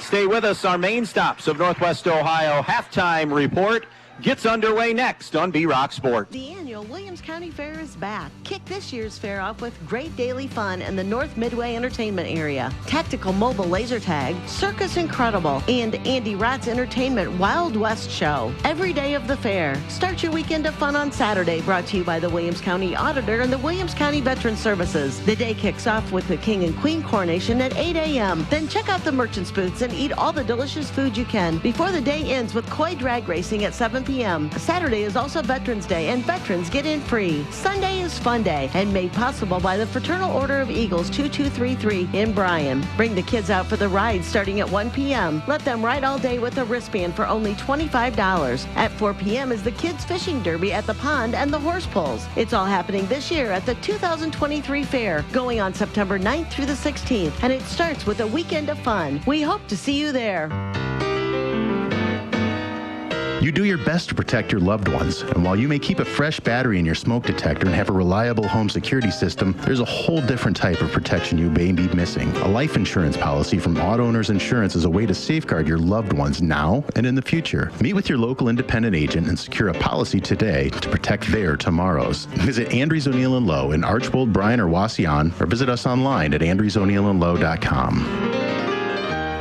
Camco Industries, with facilities located in West Unity, Ohio and Morenci, Michigan, has openings on all 3 shifts for production and assembly operators. We manufacture interior plastic products for the automotive industry. As an operator, you will be required to visually inspect, trim, assemble, and pack parts, as well as label containers. You must be able to pass an entry-level test and a substance abuse test. Camco also has openings for shipping associates, material handlers, and production leads. Camco offers a complete benefit package along with a bonus for the successful completion of probationary status, an attendance bonus, and a referral bonus. If you would like to join our team, please complete an application online at www.kumi-na.com or in person at Camco, 1001 East Jackson Street, West Unity, Ohio, Monday through Friday from 8 a.m. to 4:30 p.m. All rehires will be considered for employment. 21-7 our score here. Montpelier leading Edgerton. 41-32. Bryan leading Fairview, and they're not at halftime just yet in that one. Let's recap our scoring here. First snap of the football game. And Montpelier hit on a big one. Hayden Sharps to Cam Smith, who'd gotten behind the defense. 62 yards on the strike, and Montpelier led 7-0. Then they exchanged punts. Edgerton gave it up on downs. Montpelier would punt. Edgerton threw an INT. Montpelier would punt. Edgerton on downs. Montpelier punt. Edgerton on downs. Now, in between all of that, every one of those possessions for Edgerton, with the exception of the very first drive of the game, were all in Montpelier territory. The 3-and-out punt began on their own 33. Then they had drives that began at the Montpelier 28, Montpelier 27, Montpelier 45, Montpelier 49. None of it resulted in points. Then Montpelier would go on their best drive of the night as far as sustained drive. 8 plays, 59 yards. Sharps would find Braden Brink for a 16-yard TD pass, his second touchdown pass of the night. Then Edgerton would answer with their best offensive series of the game. 8 plays, 55 yards. Sean Murphy would take it in from the final 7 yards to cut the lead in half at 14-7.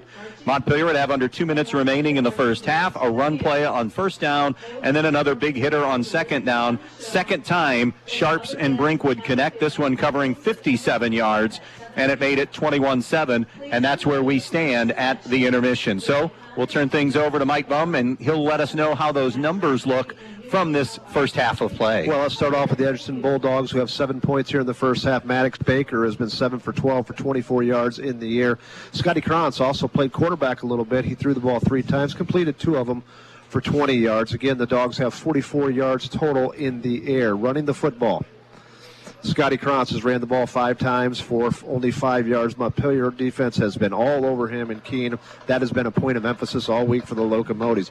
Maddox Baker's also carried the ball 5 times for 5 yards. Joel Walkups only carried the ball once for 1 yard. Owen Roth carried the ball 5 times for 39 yards. And Sean Murphy had 1 carry for 7 yards and also the lone touchdown for the Dogs. Total of 54 yards on the ground. The Dogs have only managed 98 total yards of total offense here this first half, so credit the Locomotive defensive game plan. Done a pretty good job.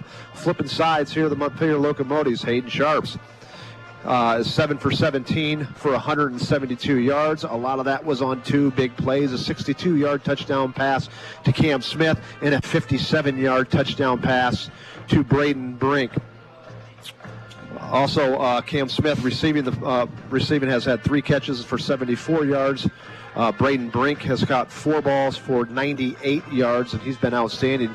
The Locomotives have got 172 yards in the air. On the ground, little different story. Montpelier doesn't throw the ball a heck of a lot. Brennan Friends led the way with 16 yards. He's carried the ball 6 times. And Hayden Sharps, the quarterback's carried the ball 4 times for also 16 yards. The Locomotives have 33 yards on the ground for a total of 205 total yards of offense. So we've got first half, the Locomotives 21, the Bulldogs 7, 205 yards of total offense from Montpelier, 98 total yards of offense for the Edgerton Bulldogs. The Bulldogs do have the lone turnover with a Braden Brink interception. 119 of those yards on 2 plays for Montpelier in that first half. Yeah, to be fair, both defenses have been comparable.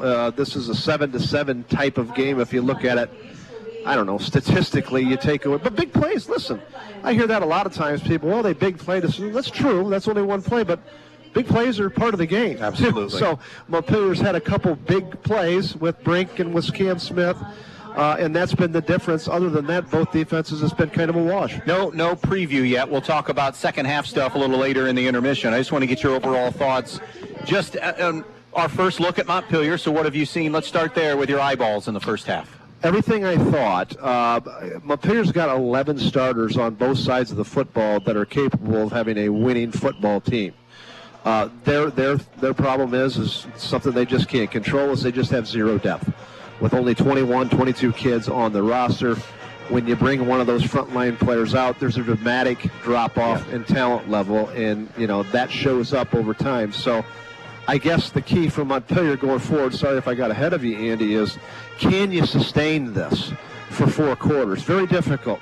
If you've ever played in a football game, when it's warm and hot out, it's tough. It's tough to go the whole game, especially Ironman football, and that's kind of what they're going to do. Now, flip it over to the dog side. They don't have an incredible amount of depth either, but it's more than what Montpelier has. What were your impressions of Edgerton? Okay, we saw them in week 1. Yeah. And I thought for the most part played pretty well. Let's say 2.5, 3 quarters of that game against Eden. What are your thoughts tonight now on Edgerton as a whole? The same. A work in progress. A couple really good football players. I think the credit goes. What we saw against Eden was Scotty Krantz just going crazy. What didn't he? Offense, defense, special teams, swing passes, running the football. In week 1, you don't really game plan. You see some scrimmages, but maybe the emphasis isn't as much as after you've seen a couple games of film. So I think now Montpelier with Coach Branshaw's done a good job, and everywhere he goes, Scotty Krantz, you do see people kind of pointing him out. So what has Edgerton got to combat? I think get the ball to Owen Roth, who's physical, and he had a couple really tough runs, and Montpelier just quite frankly couldn't tackle him. And then, of course, Weaver did a nice job, too, at the end. So let's see if Edgerton kind of gets going back to their roots. What was the roots of Edgerton when they had those dominant offensive lines and big backs? It's going between the tackles. They spread you out, but going between the tackles. There's plenty enough time. Edgerton starts with the ball to start off in the second half. And if I were Coach Flegel, and Coach Flegel is a great coach and much better than I ever was, I would get more physical and say, we're going to line up and we're just going to go right at you. 21-7 our score here at the intermission. Our main stops of Northwest Ohio halftime show continues. We'll check in with Ben Murray and get a look at all the games ongoing around Northwest Ohio coming up next.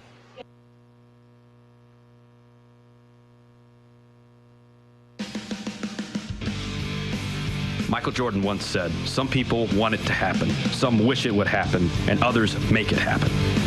The Edgerton Bulldogs want it, wish for it, and make it happen. The Edgerton Athletic Boosters want to thank all of the Edgerton athletes for their hard work and dedication, and want to wish the athletes and coaches good luck. So from the Edgerton Athletic Boosters, go get 'em Bulldogs. We're behind you all of the way. Good luck to all the Edgerton athletes. This spring, pick your power. Steel fuel-powered equipment delivers proven performance and efficiency, and the Steel Lightning battery system delivers the power to do more on a single charge. Get the all-new BGA 45 battery-powered blower for just $129.95, or pick the popular MS-170 chainsaw for just $179.95. Pick your power, and then pick up a Steel. All prices BES SRP at participating retailers. See Black Swamp Equipment or go to blackswampequipment.net. The more your life changes, the more your insurance needs change. See Danielle Van Atta of Danielle Van Atta Agency today. She can conduct a free personal insurance review to help you determine how much and what type of coverage is right for you, with no costly gaps or overlaps. Interested? Phone Danielle Van Atta today at 419-636-0408. Your friends at your neighborhood Eden Farmers Co-op Country Store would like to invite you to stop in at the Eden, Montpelier, and Edgerton stores to check out their complete line of pet supplies, animal feed, and outdoor products. Their friendly, knowledgeable staff is ready to answer all of your questions concerning their complete line of Kalmbach, Land O'Lakes, and much, much more. For your convenience, your purchase can be carried to your vehicle by one of their employees. Be sure to stop by soon and see them at your hometown country store, the Eden Farmers Co-op. With a check of your Week 3 high school football halftime scores, brought to you by the main stops of Northwest Ohio, I'm Ben Murray. In our broadcast game from Montpelier with our own Andy Brigle and Mike Bumb, Montpelier is on top of Edgerton 21-7 at halftime. Eden is up on top of Hicksville 34-6. Archbald is crushing Tenora 41-6. Patrick Henry is all over Columbus Grove 34-7 at halftime. Also at halftime, Liberty Center is on top of Otsego 24-0. It is Ottawa Hills bombing Swanton at half 42-0. Bluffton all over Ayersville 21-0. Your halftime score in that one. Last we heard it was Northview 14, Napoleon 7 in the second quarter. In our sister station broadcast, they're not even at halftime yet. Over 70 points scored by Bryan. 41-32, Bryan leading Fairview. They're not even at halftime on that one, folks. That game being heard on Q 96.5. Antwerp over Hilltop 32-0. Wauseon over Eastwood at half. 7-0. Delta up on Lake at half 17-7. It is Evergreen over Rossford 15-12. Crestview and Wayne Trace 7-all. And it is Holgate leading Bridgeton Deerfield, Michigan 28-0. Your halftime score there. Quick check of your WBL halftime scores. Defiance up on St. Mary's 22-7. Wapakoneta up on Ottawa Glandorf 24-0 at half. Kenton and Elida 14-all. Your halftime score there. And Salina leads Van Wert 3-0 at half. And last check we had, it was 7-all Bath over Lima Shawnee. And in Major League Baseball, middle of the fifth, Rays lead the Guardians 2-1. I'll send it back out to Andy Brigle and Mike Bumb in Montpelier after these messages on B-Rock Sports. I'm Ben Murray. Stay with us. Edgerton Forge, located on US 6 just outside of Edgerton, are proud supporters of Edgerton Bulldog athletes. Looking for a new career? Apply online at edgertonforge.com/careers or stop in and see them for an application and tour the facility at 257 East Morrison Street in Edgerton, Monday through Friday from 7 a.m. to 1:30 p.m. Join them as they forge into the future. Good luck and play tough tonight. Go Bulldogs! When you're in need of a new appliance, go to your local appliance dealer, Direct Link Appliance and Hardware in Bryan, and take it home today. They carry hundreds of new, used, and scratch and dent appliances in stock, and they carry the brands you need: Speed Queen, Whirlpool, Maytag, KitchenAid, Amana, and GE to take home right now with you. Then when you have something wrong in years to come, Direct Link will also service everything. No need to call that 800 number and talk to someone you don't know. Just call Direct Link at 419-636-4541, and they'll be out to fix it for you, whether it's under warranty or not. Direct Link Appliance and Hardware in Bryan, your local appliance dealer.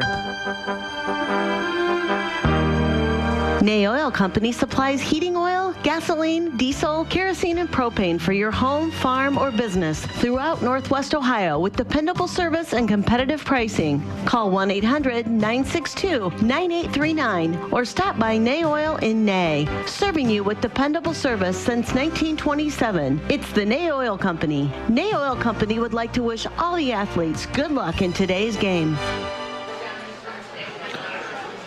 Welcome back here at Montpelier. 21-7 our score as we are winding down the main stops halftime report. Montpelier in the lead. Edgerton going to get the football when we start the second half. Usually we spend a good chunk of this time talking high school football, but since it's Labor Day weekend and we're officially in week one of college football, I want to get the Foz's thoughts on a few things. And let's start with just kind of, the overall landscape is a lot different now and going forward. Super conferences are here. Starting next year with the, 18 will be in the Big Ten, and the Big 12 is added, and SEC is added. More today to the ACC with Stanford, Cal, and SMU coming into play there. So the college football of even 5 years ago has taken a maddening turn, and you know what? We can either be the grumpy old men and get off our lawn or embrace it and accept it and move on. But I know where you land. I wanted to get your overall thoughts on everything. I don't like it. You used to have pride. I know you being a Notre Dame fan, being independent, but you used to have pride in your conference. Whoever you followed, your Michigan, Ohio State, or the Big Ten Conference, when they played outside of that, I could care less about the Big Ten anymore after next year. I really could. I still love college football. I'm still going to watch it. But when you're talking about a team in New York City and you're talking about a team in Los Angeles, California, is there any allegiance that we have to that footprint, that regional? No, we don't. So conferences, to me, are dead. You might as well just get rid of them.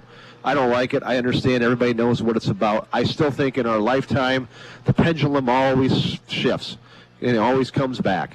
And I know why they're doing it now with money, but I'll bet you in our lifetime we'll see regional conferences once again. Boy, I don't know. It depends on where the money is. That's it. Just follow the money, and we know. I read How much money can you spend? Well, or have. How much? I mean, with billions and billions. How much things can you build? It's an arms race right now, and that's basically where we're at. Let's just call it what it is. It's an NFL system, Yeah. and if we're going to go that route, we might as well just call it that. And like you said, forget conferences. I read an interesting article that was saying about how Notre Dame got banged on for all the years of not, saying they got the TV contract before everybody, and they were all about greed, and money. And they said, isn't it interesting that now they're the ones that's holding together with tradition by saying, no, we're staying independent. It was just a different take on that. Good point. Yeah. Because you and I were old enough to remember that in the 80s. It was the Notre Dame Network, and 90s, and it's an unfair recruiting.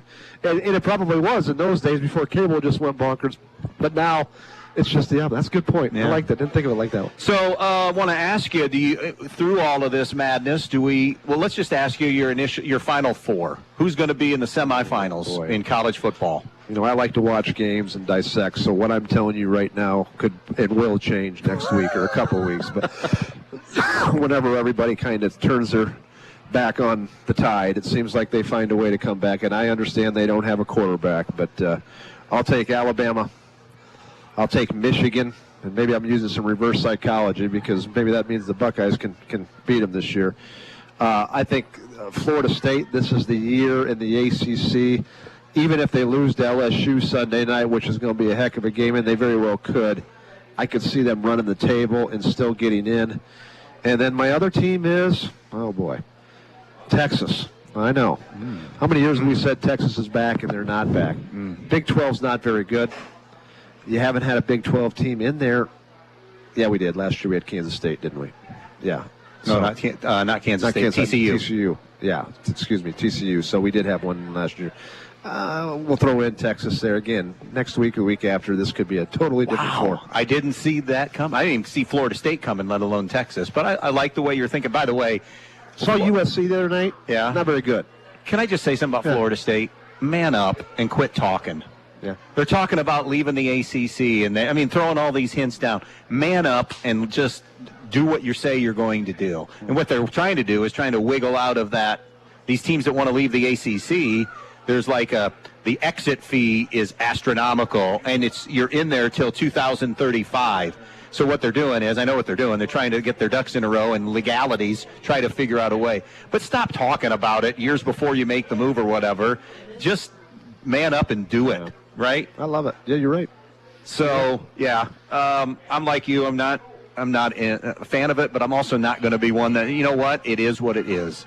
It's still football on a Saturday afternoon, Thursday night. And, a lot of that tradition is gone. And I was one of the first people that was on board with NIL. I have no problem with NIL, but we need to figure out, that's a different game. But if you can figure out the way to make it a fair playing ground, then I love the fact that the networks and the schools that have made the money off the kids all these years, I have no problem with them getting money. I just think it's an unbalanced system right now. Harbaugh had made a comment, why don't you have revenue sharing with the players now? Yeah, and especially with these astronomical deals. It is, and that way you could set some kind of market, whatever that may be, and everybody gets the same on that, and you don't have these individual NIL deals, which, by the way, is recruiting violations all. There is nothing. Is there anything that's illegal anymore? But these kids are coming to these colleges, and they're getting bought before they even play it down, and they're getting hundreds of thousands or millions of dollars. The thing that I liked what Jim Harbaugh said, you can't talk diversity, equity, and inclusion, and then not practice what you preach. Right. And I agreed with that wholeheartedly with what he said. I don't know what it's going to look like. There's got to be some money in there for everybody, and the kids are the ones that are making the money. I just want to repeat myself. How much money do you need? Yeah. How much money can the Big Ten Conference, the mighty Big Ten Conference, which is already a unbelievable corporation, when's enough's enough? Yeah. Well, any of the Power There's only Fives. so many yachts and jets you can buy, brother. One last note. I'm interested to see how they lay out now, because they have to change the way the 12-team playoff's going to look, right? Because you don't have as many power. The Pac-12's gone. I mean, it's gone. So they can't really. So I think you're going to have to see them go to a 6-and-6 model. There's going to be 6 Power Fives. Their champs get in more than likely. Now you go to 6 at-larges. Okay. Is the way I think it's going to end up squeezing out. We'll see. But they were waiting. They were meeting this week, and they said we need to wait and see how because we're not done yet. So we got to wait and see, and that won't start till 25, I believe. So you got to wait for the dust to settle and see where everybody's at and how many Power Fives do we even have left to decide are there even going to be 6 power champs. Maybe not. Maybe it's a totally different model. Anyways, we're back to high school. We're going to take one final break. It's been the main stops of Northwest Ohio halftime show. Montpelier in the lead and in control right now, 21-7. The second half gets underway when we come back. Get to Donaldson's Ace Hardware on North Union Street in Bryan and pick up your gallon of paint to finish those outside projects at tremendous prices. Find the newest colors that are trending for 2023 and the best paint on the market. Clark & Kensington. Clark & Kensington paint should be your paint of choice with excellent coverage, washability, and a lifetime warranty. Clark & Kensington paint with the primer built right in is the only paint you'll ever buy. And Donaldson's Ace Hardware on Union Street in Bryan is ready to help. Ace, the helpful place. I'm Paul Rohrig Jr. And I'm Sierra, and we are the new owners of Fackler Monument Company in Montpelier, Ohio. It's fair season, and we will have a booth at the Fulton County Fair this year. Come out and see our selection of styles and colors and save 10% off all memorials and get free vases with purchase of an upright memorial. We're continuing the family tradition, and as a third-generation family business, the Rohrig family makes it easy to pick out just the right memorial. The Fackler Monument Company of Montpelier, Ohio, serving families since 1924. Jason Deach Collision and Customs is Northwest Ohio's largest trailer dealer with over 300 trailers in stock, from 53-foot race trailers and custom toter homes to open deck car trailers, dump trailers, landscape trailers, and equipment trailers. But they don't just sell trailers, they service them, add options, and do repairs on any brand. Because they're racers themselves, they know how to build the trailer right for your racing needs. Stop by their Edgerton location or shop 24/7 at jasondeachtrailersales.com. If you can dream it, they can build it at Jason Deach Collision and Customs. At Krill Funeral Service, care and compassion has been the reason so many area families have turned to us during their toughest times. Sometimes the care and compassion come from an unlikely source called the Funeral Dudes, 2 golden doodles named Oakley and Bentley, who always seem to know just when a family member needs someone to pet, someone to lighten the moment, or someone to lay next to them and quietly offer comfort. Pets are often part of our families, and why Bentley and Oakley seem to fit in our family here at Krill Funeral Service in Bryan, Eden, and Edgerton. Foz, you've talked about quite a few things there at the intermission. By the way, that Bryan-Fairview game just got to halftime in a 41-32 shootout in the first half. You talked about a lot of things. If you had to pick one thing for both sides in the second half to win it, one thing each, what are you picking? I think Edgerton ought to think about finding the best way you can give Scotty Krantz the ball. Now, hear me out. And that is, I think, in this situation, not that Baker's done anything wrong. He's been fine. So I don't want to slight him. But put Krantz back at quarterback so he can throw a little bit and run the ball a little bit. And then on top of that, I think go between the tackles with Roth and Weaver, running the football from an Edgerton perspective. From a Montpelier perspective, I really like what their defensive game plan has been so far. I think, again, they're going to have to establish the running game a little bit more than what they have. They have big played Edgerton with 2 big plays, which has been the difference of the game. So I think they're going to have some sustained drives here, and that's going to really be predicated on how well they can run the ball with Sharps and with Friend. How about that? All right. Was that more than one thing? Nope. I got going there, so I may have been more. You're totally. I asked, and I shall receive. And speaking of receiving, Edgerton will have the football to start this thing in the second half, awaiting the kick from Cam Smith. 21-7 Montpelier as we're ready to begin the second half of football. It's just popped up in the air, and it's going to be caught by Weaver, and he'll be sliced down at about the 43-yard line. Neither team really rolling the dice with the other's return game tonight, just settling for those pop-up kicks. Tackle is made here on the near side by, I don't have an 80 on my roster. Joe Bree, who is 80? Who's 80? Not on the roster. 80 made the tackle. Waterston with the stop we'll go with on the special teams play. Edgerton starts first down on their own 43-yard line. Moving right to left, Baker at quarterback. Trips to the right, one receiver to the left. Roth in the backfield. Roth gets the handoff, big hole. 45, dragging for Montpelier tacklers and more for a first down. Still on his feet, wrestled down at the 42-yard line. Gain of 15. Great effort by Owen Roth. Right down the top tubes there. Let's see if that inspires the Edgerton Bulldogs. Get a little bit more meanness, put your hand in the dirt a little bit more, and go at Montpelier. We'll see what translates from there. Montpelier sees Edgerton get quickly to the line of scrimmage. 3 receivers right, 1 receiver to the left.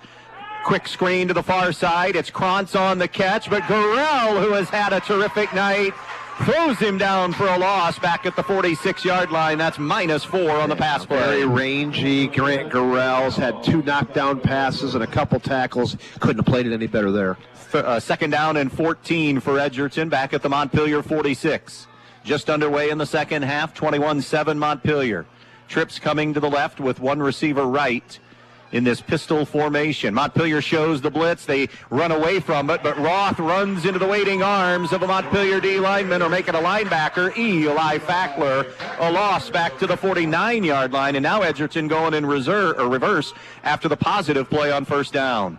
It's 3rd and 17, Edgerton, back at the Montpelier 49. And again going no huddle. 3 receivers left. 1 receiver right on 3rd and 17. Baker to throw, under duress, slings it to the right. Roth is going to get back to the line of scrimmage, maybe. Fackler's sandwiched him there. Landon and Eli, no gain. It'll be 4th and 17. Just a really good job of being in the right place by Montpelier Locomotives. They know their positions. Edgerton completes the ball. Montpelier rallies to the football for a no gain. And now, after a 15-yard run to start the drive, negative plays after that, and that means a 4th and long and a punting situation for the Bulldogs. So Montpelier did their job defensively yet again. Smith waits at his 15-yard line on this Corey Herman punt. 21-7 Locos. High hanger. Smith says stay away from it, and it will roll inside the 20 and down to about where he was at the 16-yard line, and that's where Montpelier will have the football to begin this second half of play. Happy to have you with us here on this Friday night. We are in week 3. We'll be back here next week when Stritch is in town to take on Montpelier. That's another 7 o'clock kickoff, and that means we're on the air at about 6:30 with the pregame show. 1st and 10, Montpelier at their own 16. They'll begin their first possession of the second half with 3 receivers to the right. Chavez Martin as the lone receiver to the left. Pistol formation on 1st and 10. Friend gets the call. Little stutter step move in the hole. Maybe back to the line. Well, they're going to give him, it looks like, a yard on the carry before he is gang tackled on the play. Weaver among the players there, so it'll be 2nd down and 9. Martin also. Martin really the one lone returner, interior player for Edgerton on both sides of the ball. Really active up front, isn't he? Does a nice job. When they need tough yards, they like to go behind him. Silent kind of a leader, doesn't talk much, but leads by example. 2nd down and 9. Montpelier at their own 17. Empty set for the Locos. 2 receivers to the right, 3 receivers to the left of the formation on 2nd down and 9. Sharps wants to throw. Sharps looks down the middle. A diving attempt. Did he hang on? Yes, he did. Nathan Rummel lays out with a fantastic catch at the 38-yard line. I cannot illustrate to our viewers, our listeners, we're not on TV. Thankfully. If we were on TV, you would have saw maybe the best high school football catch you've seen this year.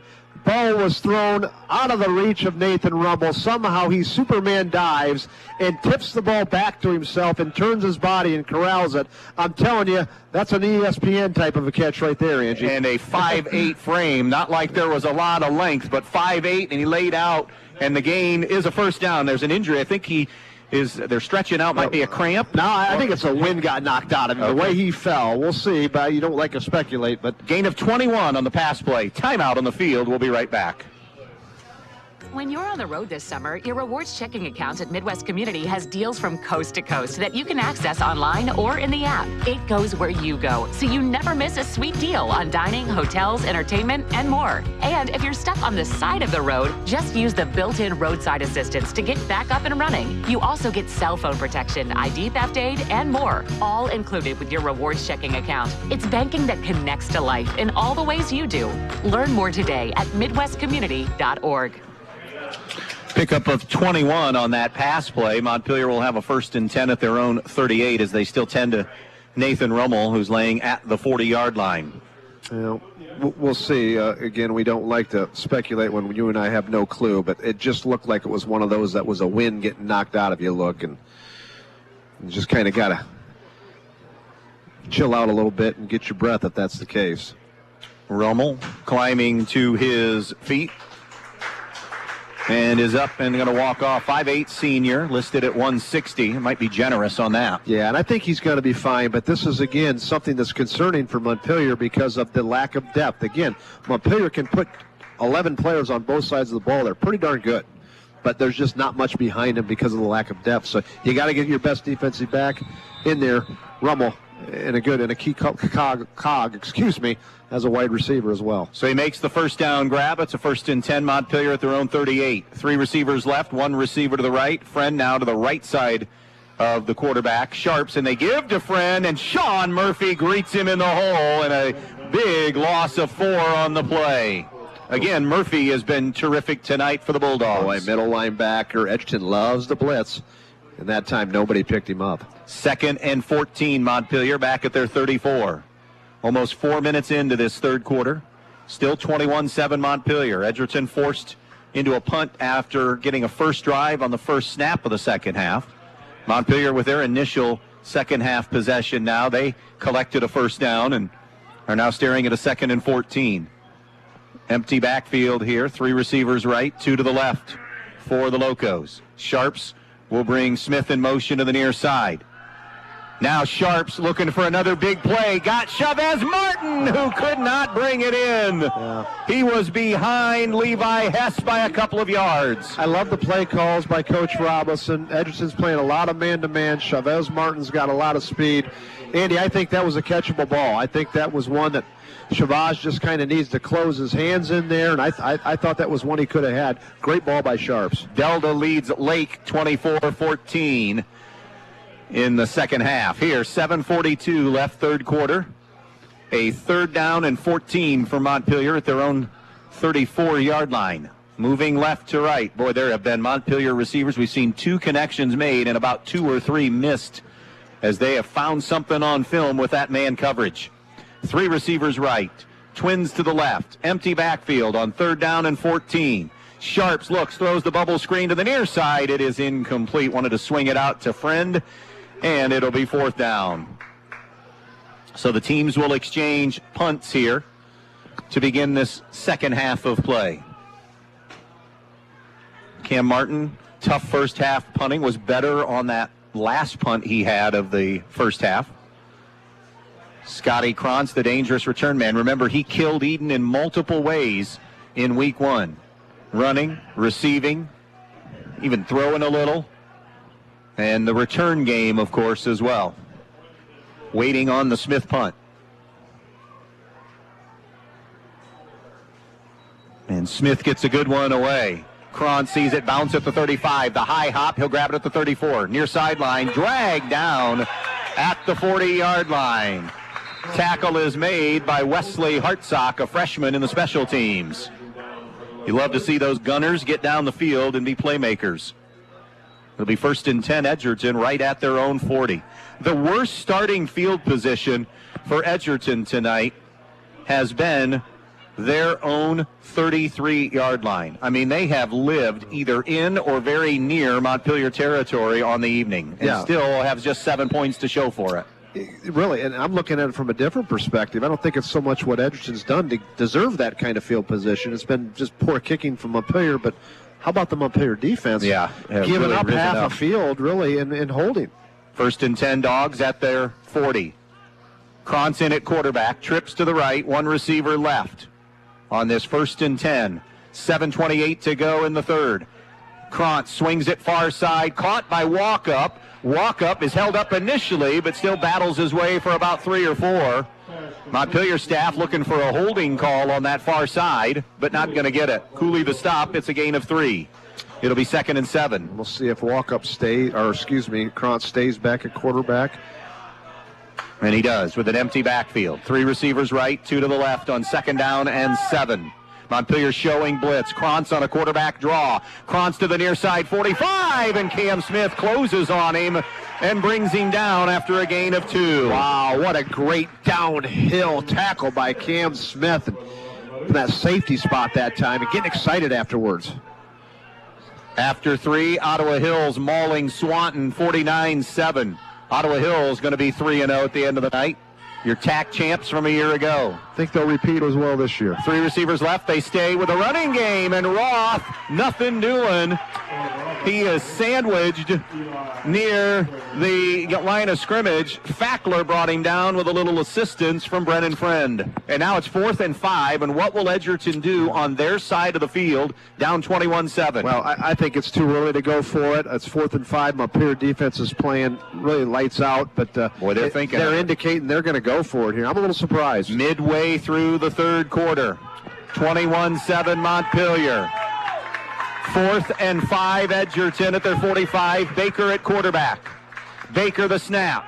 Baker steps, fires, seam route. It is incomplete.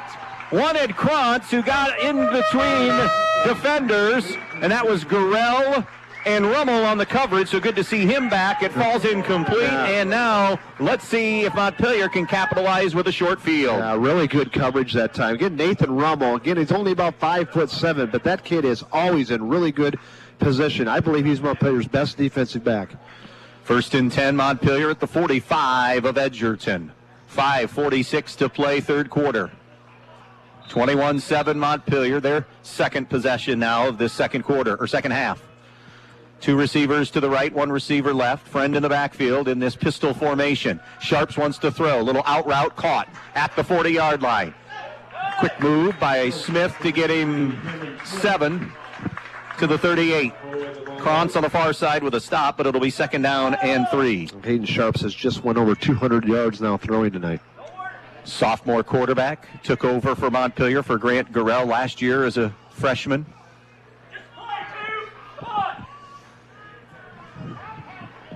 So it'll be 2nd and 3. Montpelier being very deliberate here. Yeah, you got the momentum too, though. You want to be patient, get the right call in too, but you don't want to. Play clock at 15. 2 receivers right, 2 receivers to the left. Friend in the backfield on this 2nd down and 3 from the 38 of Edgerton. Sharps to throw again, has time, steps up over the middle, incomplete. Herman was the closest man, and that was defensively. Edgerton with great coverage that time as they wanted Rummel in the slot. Yeah, they were all over that. Had 2 safeties right there in the middle. Probably shouldn't have been thrown. And now it'll be 3rd and 3. Defiance 30, St. Mary's 15 in the fourth quarter. At the end of 3, Archibald 41, Tenora nothing. 4-down territory here, Andy. Would we agree on that? I think so. Yeah. Yeah, on the 3rd and 3, so you definitely. don't have to get the first down right here. Maybe a quarterback tackle trap with Sharps. They had a little bit of success with that on a play or 2 in the first half. And they go empty again. Trips to the right. Twins to the left. 3rd and 3 at the 38. Flags fly, and now that'll change things because it's a false start. Yeah, and that was a tackle trap coming there. Ethan Pontius, the really talented sophomore lineman, was coming on a tackle trap just as we talked about, and just got a little bit too excited, and that hurts Montpelier. That backs them up 5 yards, and now that changes the whole dynamics of this if you're going to go for it on 4th down if you don't get it here. 3rd and 7. Been a well-officiated game tonight. Haven't really noticed them very much. Great flow. Good. It's all about flow, Foz. 3rd down and 7. Back at the 43-yard line now of Edgerton. This drive began for Montpelier in plus territory after Edgerton went for it on 4th down.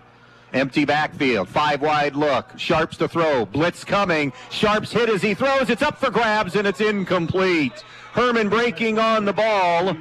Great pressure from the Bulldogs. It was Martin and Murphy coming home. Yeah, and again, that Edgerton's been notorious for that as 3rd down and long situations. They love to bring the heat. And Montpelier really, although have talked about it all week and haven't done a good job of picking it up, struggled a little bit this second half of picking up the blitz of Edgerton. Yeah, and after that 5-yard penalty, and now you play the field position game. 4:42 to play in the 3rd quarter, and you got a 2-score lead. And you got number 3 back there returning it. If you're Montpelier, you want to kick it as long as you can and as far out of bounds as you can. Smith standing at his own 45. Hey, Montpelier's talked about fake punts. This is a good area for it. 7 on the clock. Edgerton showing like they're coming to get it. High snap. Smith has to one-hand it. Now is running for his life to get away from traffic. Got a block. 45, 30, stiff arm. And he is going to be out of bounds at the 35-yard line. And I think it's going to be shy of the 1st down. Yeah, just about a yard short. I wonder if Montpelier had a fake on or not there. We won't know because it was a bad snap. Cam Smith did a great job of just making something out of nothing time and grabbing. That could have been disastrous for Montpelier there. So even though the Locomotives don't get the 1st down, that was a great individual play by Cam Smith. Ended up a yard short of the 1st down. So Edgerton starts at their own 36-yard line, trailing 21-7. 2 receivers right. Pair of running backs with Baker, who gives on the interior. Downhill run for Joel Walkup, who's cut down at about the 46-yard line. Should have enough for the 1st down, and he does with a gain of 10. Joel's 3rd carry for 16 yards tonight. Edgerton back to the line of scrimmage, down 2 scores, 21-7. 2 receivers right, tight end to the left. Snap, give on the inside, it's Walkup again, just power football out near midfield. He'll get 4. Smith got there to get the stop along with Friend, and it'll be 2nd and 6. I think if you're Edgerton, just be patient doing this. They're having some success, Andy. Going between the tackles, don't go away from it and get behind the chains. Plenty of time left. Oh, yeah. A quarter and 3.5 minutes, really. It'll be 2nd and 7, Edgerton from their own 49. Moving right to left, ball resting middle of the field. Walkup and Weaver to the left, 2 receivers go right. Maddox Baker has Roth in the backfield. Walkup goes in motion. They fake the give to him on the sweep, give on inside to Roth. Roth muscling his way to the 45-yard line. He's going to be a yard shy of the 1st down. He gets 6 on that carry. That's Owen Ross' 9th carry for 57 yards tonight. Friend and Cooley, part of the tackle. 3rd and 1. Edgerton going to get right back to the line of scrimmage. On this 3rd and 1. Handoff on the interior. Walk up, hit in the backfield, and will lose yardage. It's a loss of 1.5 yards, and now another 4th down for Montpelier. Pontius, the tackle. Yeah, Ethan Pontius again. He's a big boy. Still a baby, only a sophomore. But that's a big, strong kid. And now another 4th down staring at Edgerton. It's just outside the 46. This is actually closer to 2 yards here, I think. So 4th, and we'll call it 2 from the 46. The quarterback is Krantz. This could be quarterback draw. 5 wide look. Check that. It is not Krantz. It is Baker, and now the snap was coming to Krantz. He stopped under center. Timeout Edgerton before there was any movement. That was the same play Montpelier had run with Garrell in the 1st quarter. Edgerton was attempting to run it. Montpelier was all over it. He was not going to get it. And Brody Flagel at the last second, a nanosecond, called timeout for the Dogs, saving a turnover on downs for Edgerton. 21-7 our score. We're staying right here with 2:28 left in the 3rd. Montpelier has never trailed. They built a 14-0 lead. Edgerton cut it in half. Montpelier answered back. A couple of big plays for them. The defense for Montpelier playing on their side of the field for a good chunk of the night, and if not, near midfield, have come up with answer after answer after answer and are being charged with that task again. in a 21-7 game. Edgerton's at the 46 of Montpelier and staring at a 4th and 2. So now the Edgerton offense comes back out onto the field. We'll see what this call is here. Krantz is going to come out to the near side, so Baker will be joined by Murphy and Walkup in the backfield as halfbacks. Murphy to the right, Walkup to the left. Montpelier, 4 down linemen, creeping up with their linebackers. Here's the 4th and 2 snap. Baker, running option right, speed option, toss to Walkup, first down and more, 40, 35, 30, 25, 20, 15, 10, 5. Did he get in? Touchdown! On 4th and 2 at the 46, the speed option to the right, and the Bulldogs back within 1 score. Nice job that time by Maddox. Baker doing a good ride. Montpelier sucked in on the dive play, and then it pitched at the last minute. And how about that individual effort there by Joe Walkup? I thought he was tackled at about the 10-yard line, kept his feet, scored the touchdown for the Dogs. 46 yards on the run. It was a 64-yard drive in 5 plays. And now Parker Eldon for the point after touchdown. Snap, spot, extra point on the way, and it is good. New score on the Andres O'Neill and Lowe scoreboard. Montpelier 21, Edgerton 14. Back to Montpelier in just a moment. Be part of the Montpelier Athletic Boosters and help support all the athletes at the Montpelier schools by calling 419-485-6785. The Montpelier Athletic Boosters would like to wish all the Montpelier athletes good luck in today's game. Strive to be the best, and you will succeed at everything you do. The Montpelier Boosters are proud of all your achievements. Good luck and do your best. That's all anyone can ask. And go Locos!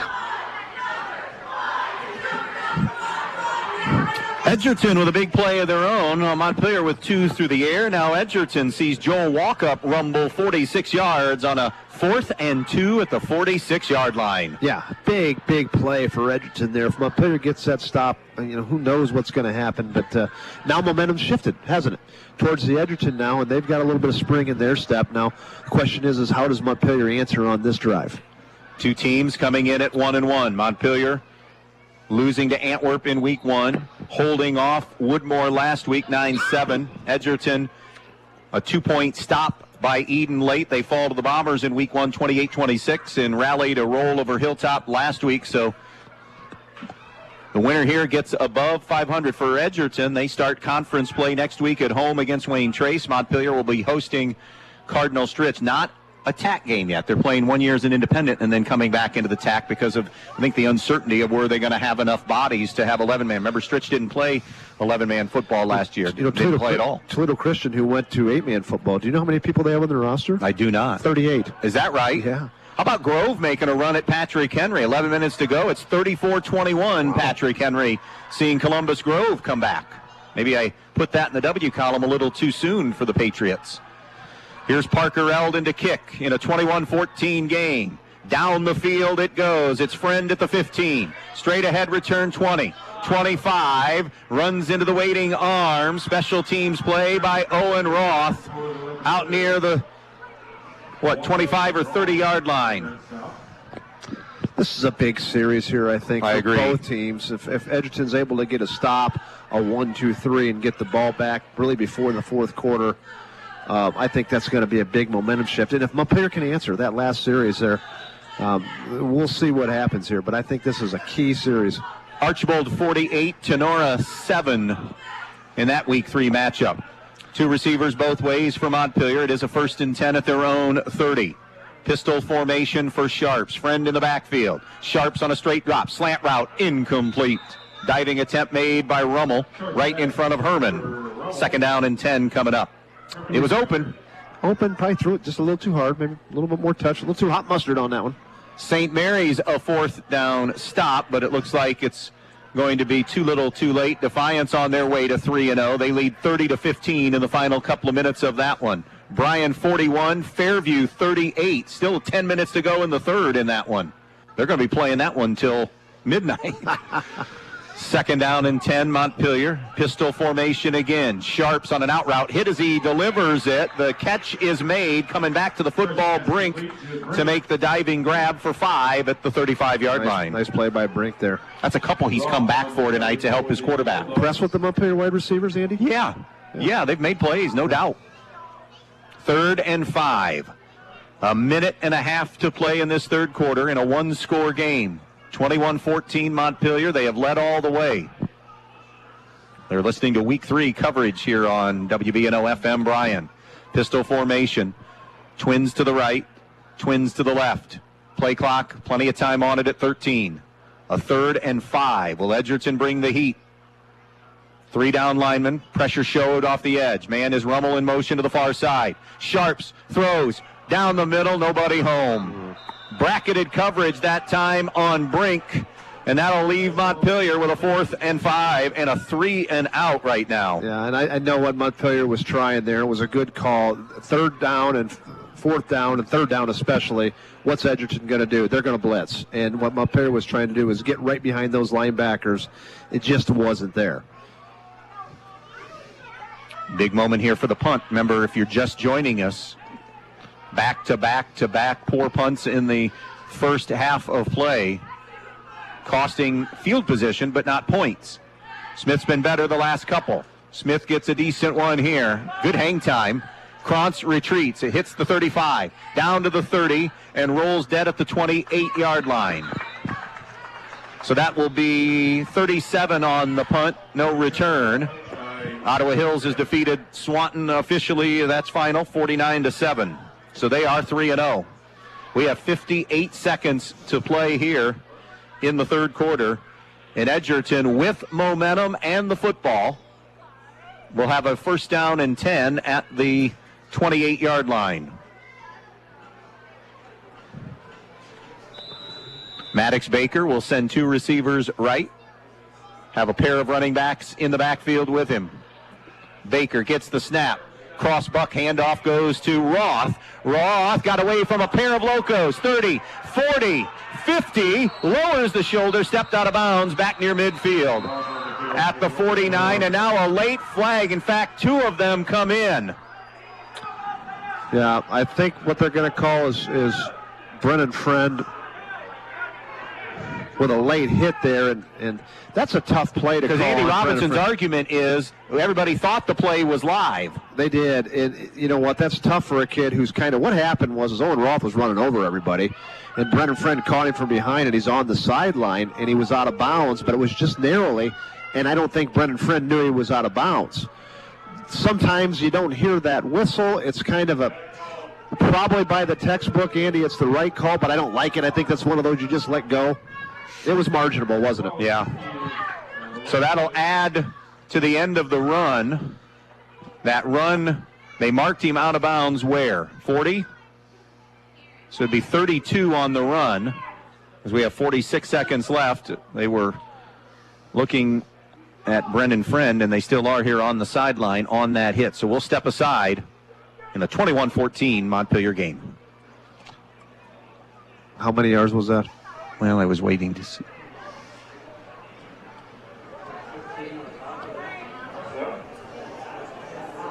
Stay with us. We'll be right back in just a moment. Are you a bow hunter or just love the sport of archery? Need ammo or a new rifle? The best place to find it all is at Knocking Point Outfitters, the only gun and archery shop in Northwest Ohio, with a huge selection of bows including Matthews, Mission, PSE, and Bear. A large selection of all your favorite rifles, shotguns, and pistols. With their indoor archery range, Knocking Point Outfitters offers lessons for beginners to advanced shooters, team building, corporate events, and youth archery programs. Let their staff help you find the right bow or gun along with accessories that best fit your needs. They're located on County Road 17, 1 mile south of US 6. Knocking Point Outfitters, the starting point for every perfect shot. Brendan Friend coming off the field under his own power. So the run got him to the 40. The penalty takes Edgerton to the 25 now. And trying to tie this football game up. 46 seconds left in the third quarter. On a couple of times tonight, it was a 2-score game. Montpelier in front now, 21-14, and Edgerton with a 1st and 10 at the Montpelier 25-yard line. Snap to Baker. Play action to Roth. in the flat. Pass is caught. Walk up. 25-20, 15-10, 5, and he's looking for that corner of the end zone. He's in for the touchdown. Baker with the TD pass to walk up. Nothing fancy, 25 yards, and now they are an extra point away from tying this football game. Joe Walkup coming up big here. Last 2 touchdowns, running for one, now catching one. He just leaked him out into the flat area. And really for the first time tonight, Andy, I can say that Montpelier was out of position because they've been right in good position all night long, and that time there was nobody there in the flats. 36 seconds remaining, and a quick strike answer here for Edgerton. A couple of touchdowns in the final 3 minutes of the first half, and the extra point slices right down the middle.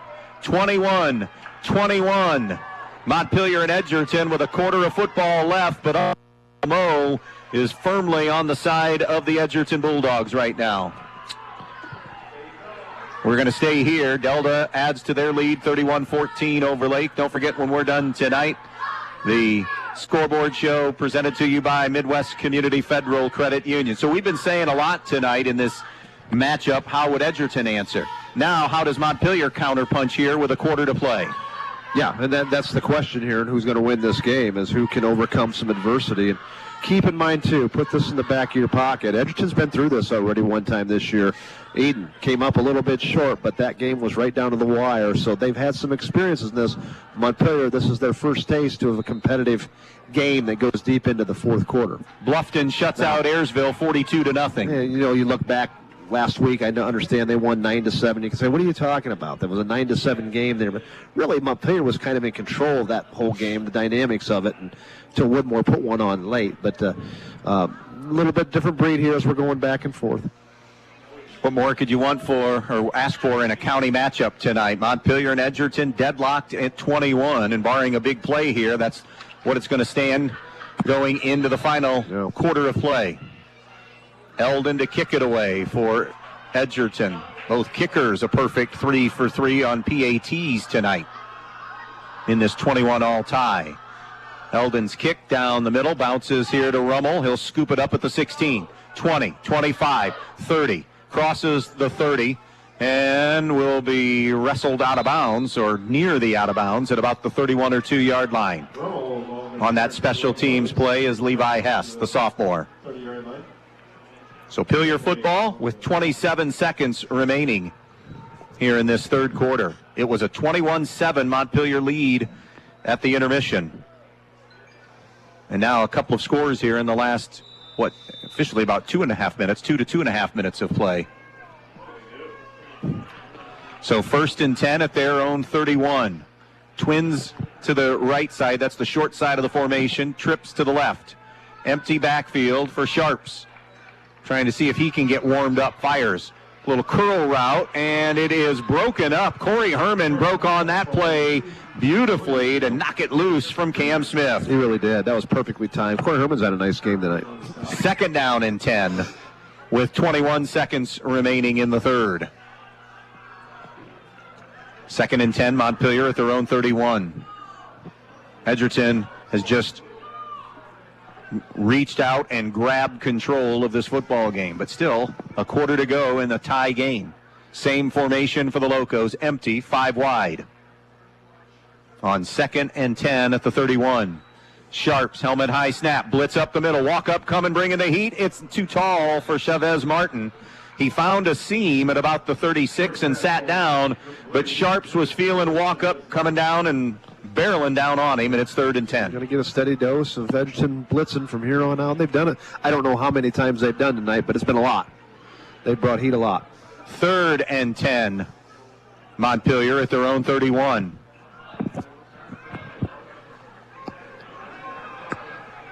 You know, if this is an incomplete pass here, Montpelier again will have to kick it away before the fourth quarter, and that really has...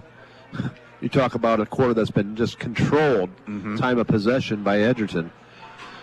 5 wide again, but 4 of them are to the left of the formation. Sharps to throw. It's a go route near side. Brink has got it. Did he stay in bounds, though? 20, 10, 5.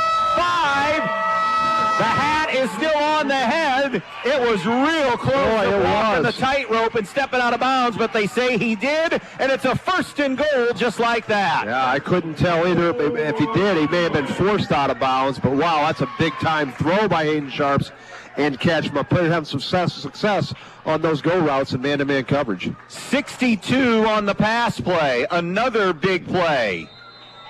And that will do it for the third quarter. 21-21, Montpelier and Edgerton, a first and goal for the Locos when we start the fourth in just a moment.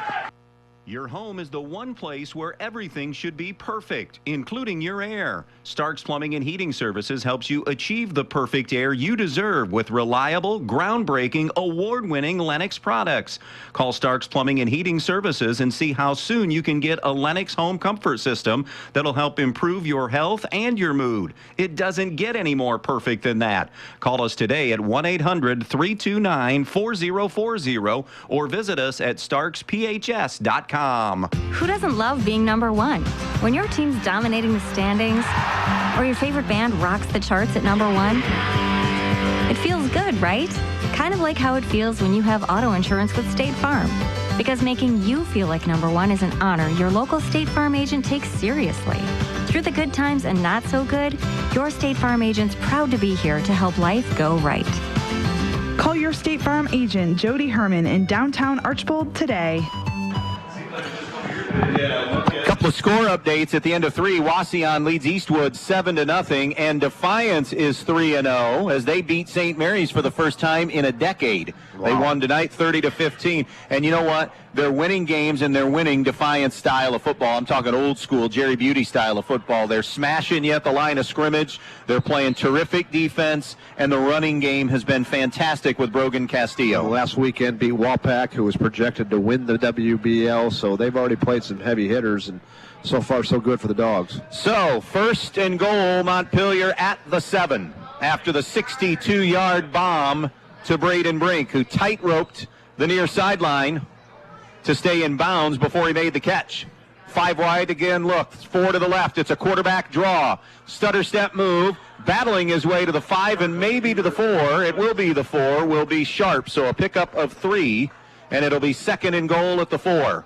Again, I want to just reiterate, like Eldon on the Edgerton side, I mean, maybe Andy Robinson does go for it, but if they end up with a third and goal from, let's say, here, Smith's got a good leg. He could kick the field goal. He could. That's in play. Another little wrinkle into the game is Brennan Friend is out with an injury right now. He is the number 1 running back for Montpelier, and Montpelier has struggled in the red zone this year. That doesn't help matters, does it? It does not. So your running game has been basically taken away, at least on paper. 10 on the play clock. In fact, Friend over here with his pads off. They'll bunch 2 to the left. They run behind that little cross move up the middle, and a run will get him down to the goal line. Keeping it in Sharp's hands, it'll be third and goal at the 1 on another quarterback draw. Yeah, we're at, I think, did they call him touchdown there or real close? Short. No, short, okay. And this, again, when you're a shotgun team, like so many teams are, this kind of hurts you when you're down here on that. Keep an eye on Gurrell coming in motion and stop it under center again. They did it in the first quarter. 10:40 left in the game. 21 apiece, Edgerton and Montpelier. It is a third and goal at the 1. 3 receivers left, 2 receivers right. Empty backfield on the third and goal. Sharps is going to bring him in. Here comes Gurrell, but he does not go under center. Cross block again, running left. Sharps bangs his way in for a Montpelier touchdown. 1-yard TD run for Hayden Sharps, and Montpelier reclaims the lead. 62-yard pass play to Brink was the big play there. Big plays. On that drive. Yeah, big plays. Now, if you're an Edgerton fan, you're going to say, we're just getting big play. True, but part of the game. Part of that is you live by the blitz, you die by the blitz. Edgerton's bringing a heck of a lot of pressure. Sometimes it's working out for him, but that also leaves you in man-to-man coverage a lot of times, and Montpelier's made him pay a couple times on some go routes deep. Cam Smith on for the extra point attempt with 10:23 to go in the fourth. Montpelier taking the momentum back from the Bulldogs, and it is good. I think that's something, too, on both teams. And you mentioned it, Andy, how critical. You don't see it that often in the real small schools. We've had now 7 7 extra points, haven't we? Yeah. They've made them all. Absolutely. So huge when it's a tight game. Archibald is 3-0. It's gone final 48-7, the score there. Bryan up 47-38 on Fairview. Still 4:50 to go in the third quarter. Start of the fourth. Hicksville has scored again. It's 34-12. Eden leading Hicksville. Here, we're very early in the fourth, and we have had a heck of a matchup tonight. Couple of 1-1 teams.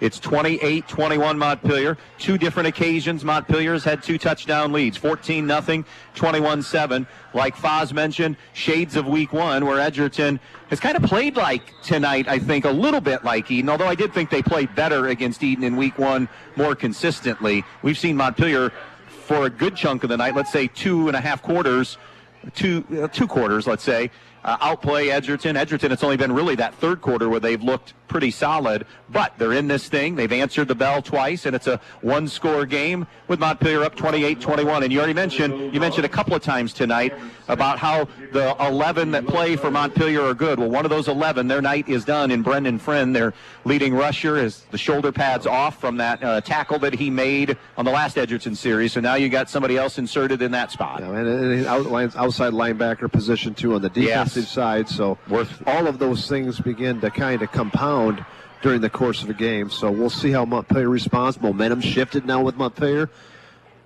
Here's the Smith little pooch kick caught by Noah Weaver, and it'll be a great start again for Edgerton. 45-46 yard line. Griff Cooley made the tackle, special teams.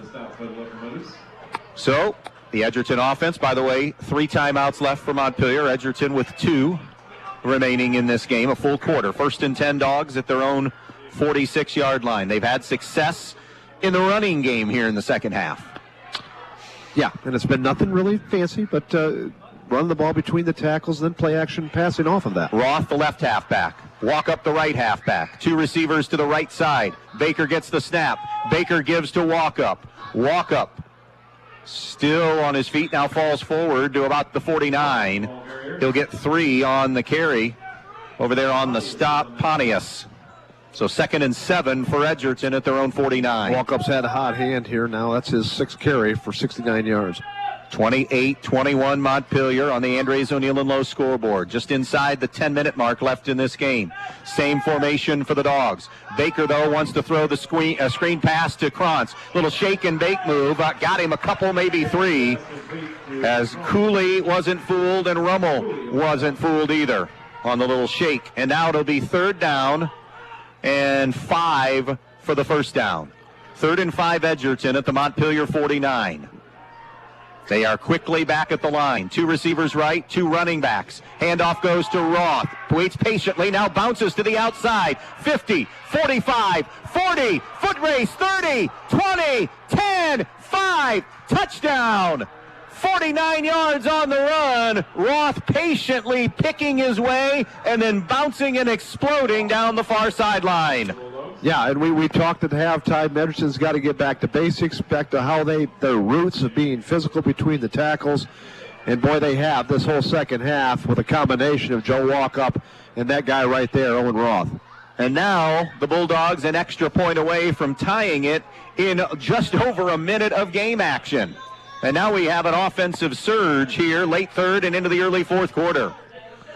Held in a perfect 3 for 3, Herman to hold. 28-27, extra point on the way, and it is good again. So both kickers are 4 for 4 on PATs. 28 apiece, 9:14 left in regulation. Back to Hobie Krause Field in Montpelier in just a moment. John Dye and everyone at Strong Real Estate in Montpelier would like to wish all the athletes in tonight's game good luck. Located right in the heart of Montpelier, Ohio, Strong Real Estate Solutions is successfully helping people find that perfect home, building lot, or commercial property. Strong Real Estate Associates are available to provide you with full service in all your real estate needs. Contact John Dye today at Strong Real Estate Solutions in Montpelier, Ohio. Edgerton, the equalizing touchdown to deadlock this thing at 28 with still 9:14 left in this one.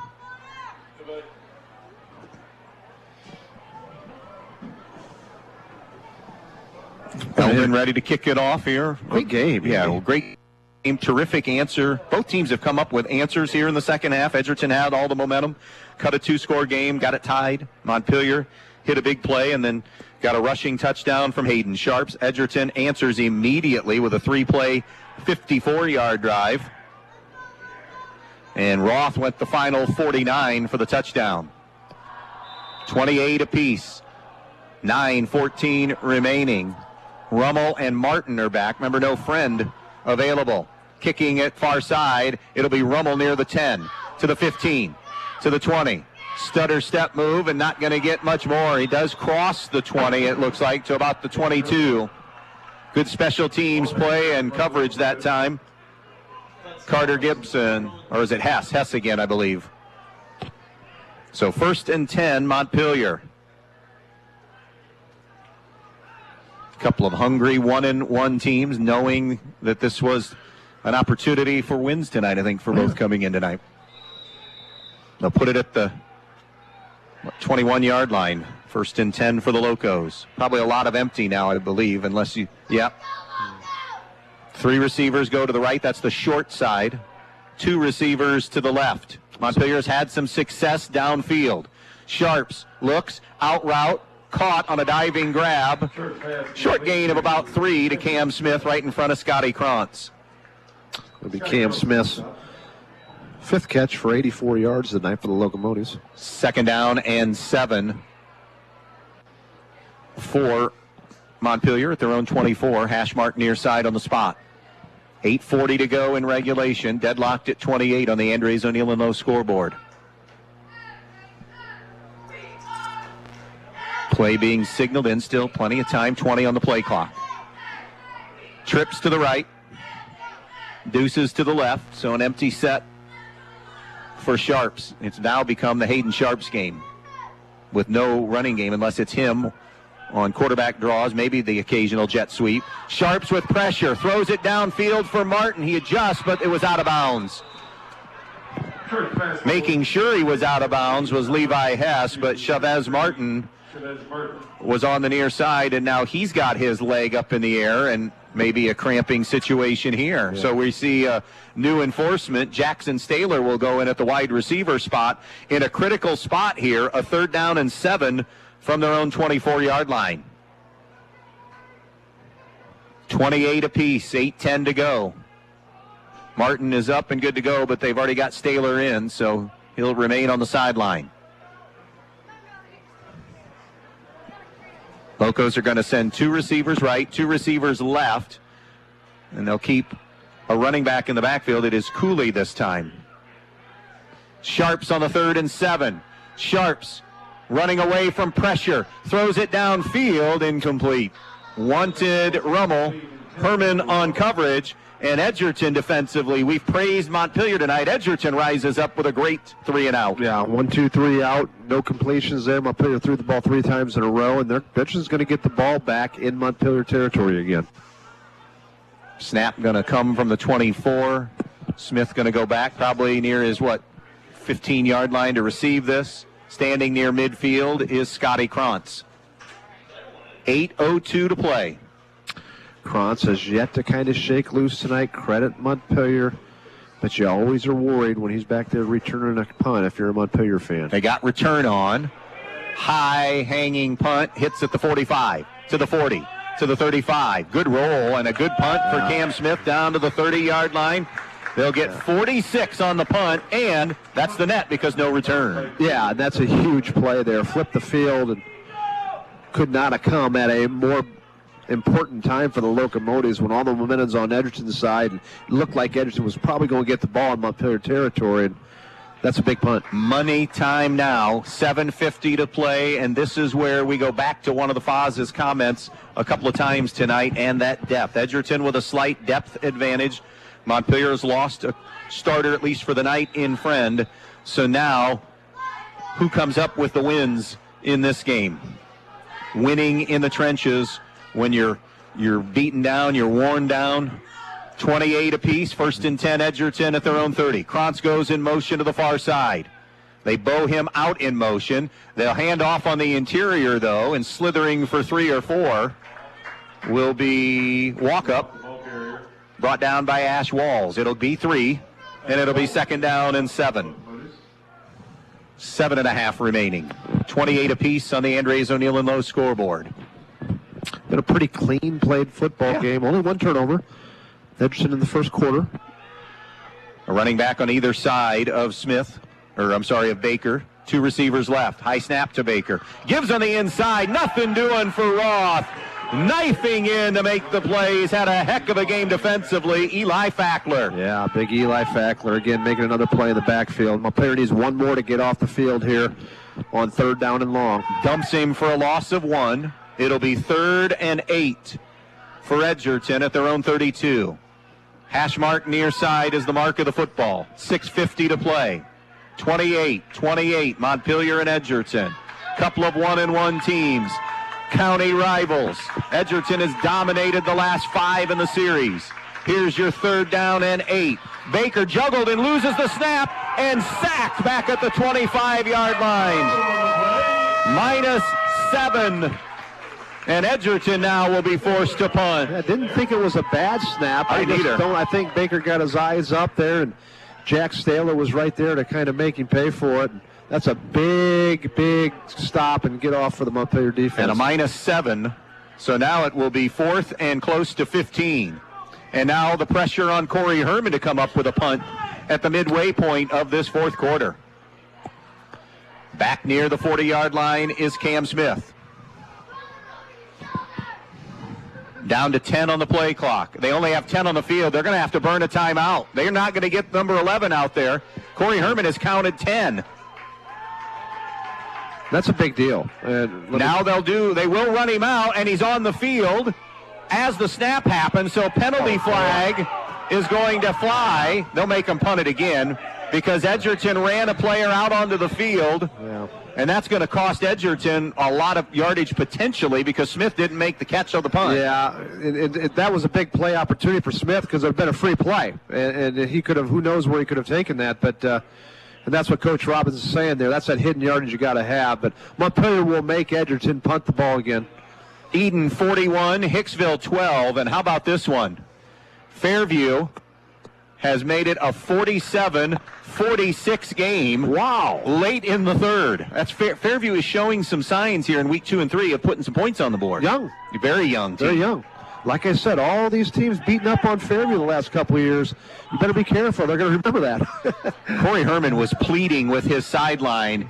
You could see him signaling, we've only got 10, yeah. We've only got 10. And I thought maybe Brody Flagle would spend the timeout, but tried to run that 11th guy out there. So now 4th and 20.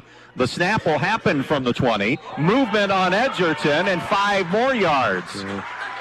With 5:26 to go in this one. In a 28-all game. Yeah, a couple big mental special teams blunders here by Edgerton. Just putting themselves back. Montpelier, you would think, if all things kind of carry out the way the odds are, will have the ball deep in Edgerton territory. 4th and 25 now for Edgerton, back at their own 15. Smith now awaits the punt near midfield. Herman a good leg. Low on the snap, got it away. This is returnable. Smith doesn't make the catch again. Goes back and gets it at the 40. Smith runs away from one. Sidesteps another, and then forward progress around the 45-yard line, I think. Edgerton came away in pretty good position there when they were really up against it. Yeah, they dodged the bullet there. Sure did. It'll stop the clock with exactly 5 minutes to go in this one. In regulation, you have to say. 28-28 game. They'll spot it at the 45. Some kind of game here for us in week 3. Only Bryan and Fairview are probably playing a better game tonight. Cleveland has taken a 3-2 lead on Tampa Bay after the Guardians, of course, picked up 5 players or 4 players, whatever, at the waiver wire or at the waiver after the Angels had cut loose of 5 guys. They got 3 of them, I beg your pardon. Cooley comes into the backfield. Sharps in the gun. Gives to Cooley. Cooley looking for daylight. He's at midfield. He's at 9 to the 46-yard line. Griffin Cooley for 9 yards.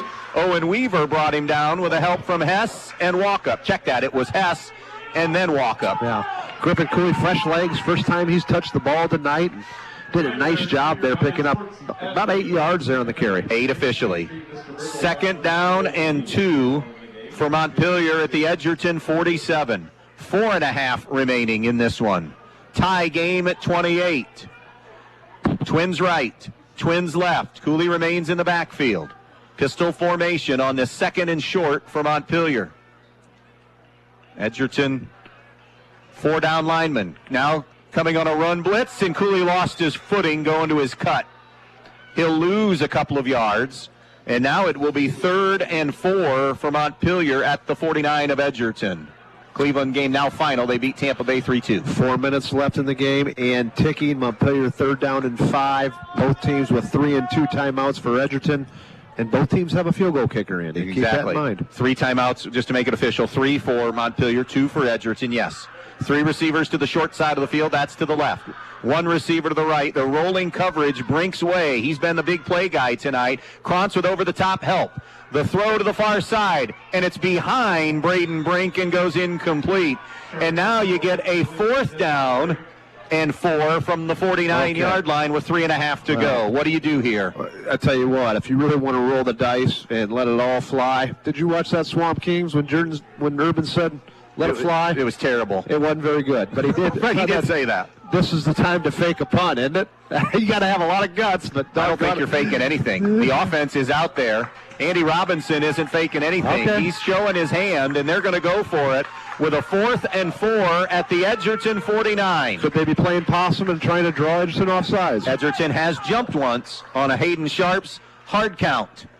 2 receivers, make it 3 receivers left. 1 to the right. Now they'll flip Rummel in motion to the far side. Sharps to throw. Got Brink for the 30 to the 25 to the 20. 1st down, Montpelier on the deep slant route. Gain of 28 on 4th down and 4. A big time ball, and what another big time catch by Braden Brink.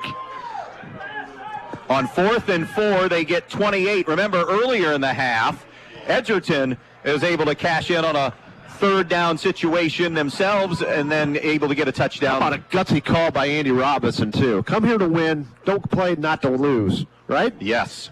That was a 4th and 2, by the way, not 3rd. 4th and 2 that Edgerton had converted on earlier in the half. That is a conversion of 28, and now Montpelier with a 1st and 10 at the 32-yard line of Edgerton. 2:50 remaining in this one. Snap comes, Sharps gives left side, nothing doing as Joel Walkup came on the blitz. You know what? You're okay with that with Montpelier.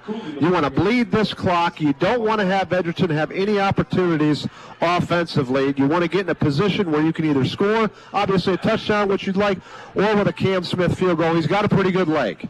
So the worst thing you can do is give the ball back to Edgerton here, so bleed it as much as you can. 2nd down and 12 after the loss of 2.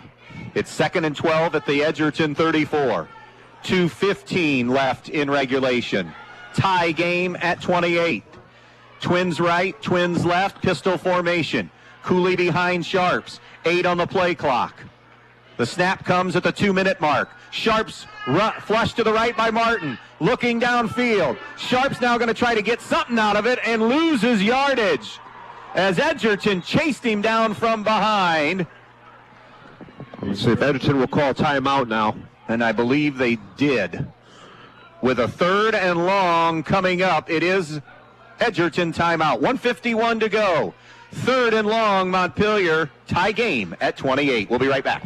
Peltz Lumber Company in Montpelier and Pioneer has some exciting news. Not only has Peltz been bringing you the finest in building materials for generations, now they have a new website with a huge selection of items for you to browse right at your fingertips and in your own home. Just go to peltzlumber.com and hit the products button, and there it is. Tools, hardware, lumberyard and building materials, windows, doors, kitchen and bath. Check out the items you need and the prices, and stop by the store in Montpelier or Pioneer, or give them a call at 419-485-3059. Peltz Lumber, building for a new generation. Patrick Henry gets the 3-0. They beat Grove 40-28. Eden in a running clock game, pounding Hicksville 47-12. Game reset here. 3rd and almost 15 for Montpelier. They are at the Edgerton 27. 1:51 to go. Edgerton with a timeout. Montpelier with all 3. What do you call here if you're Andy Robinson on a 3rd and 15? Well, one, I think you got to think from an offensive perspective. So don't run the ball and force them to lose their last timeout, because you got to get at least 20 yards, I think, before Cam Smith could make a field goal. So you're going to have to throw the football here. 5 wide look, 3 to the left, 2 receivers to the right, so the empty backfield. On 3rd down and 15 at the 27-yard line of Edgerton. Play clock at 12. Snap comes. Edgerton bringing heat. Sharps flush to the near side, getting away from Murphy. On the move, throws in and out of the hands of Smith.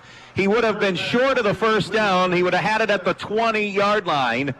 And now a 4th down with 1:44 to play. A 4th and 15, and Foz, you're right. You're way too. I mean, I know Smith has a decent leg, but this would be a 45-yard field goal. Can't try that. Need about 20 yards. And you need 15 here for the first down. Yeah. Big moment. 4th down and 15. Of course, Montpelier, big moment. Last series of downs, 4th down and long, and 4th down and 4, and converted. And doesn't get any bigger than this right here. Expect more pressure on 4th and 15. 100%. Edgerton's going to be coming right up the middle. 3 receivers left. 2 receivers right. Sharps with a blitz coming. Has it picked up. Looks down the middle. Got a man. It's incomplete. Brink had it in his hands. It went through the hands at about the 3-yard line. And Edgerton gets the stop on downs. Yeah, it was a ball. Really, Braden Brink has been outstanding tonight. Maybe even player of the game. But that was one he could have hauled in, Andy. That was catchable. So Edgerton's defense gets the stop. They have a 1st and 10 at their own 26-yard line. Now, plenty of time here. Keep in mind, Edgerton does have a good field goal kicker. Now, they do only have 1 timeout. Why is that critical? Because the vast amount of Edgerton's success this half has been running the football. Maddox Baker has a running back on either side, a slot to the right on a 1st and 10 at their own 26-yard line, and a 28-all tie. Baker throwing near side. Catch made by Herman. Montpelier rallies to the football and nothing doing. Now Montpelier has 3 timeouts that they could use. No, right now Edgerton's going to use their final timeout. No. Brody Flagel says no. He's just going to get to the line of scrimmage. He picked up 2 on the swing pass. 116, 115. 3 receivers left. 1 receiver right. 1 running back. Snap at a minute 10. Baker on a roll to the far side. Baker looking downfield. Now Baker just going to run and steps out of bounds, and Montpelier will take that because the clock stops. Unless they say he went down inbound. Now they got it stopped at 57. I was going to say, he didn't get down before he went out of bounds. Montpelier stops him here. They should call timeout. It'll be 3rd and 8.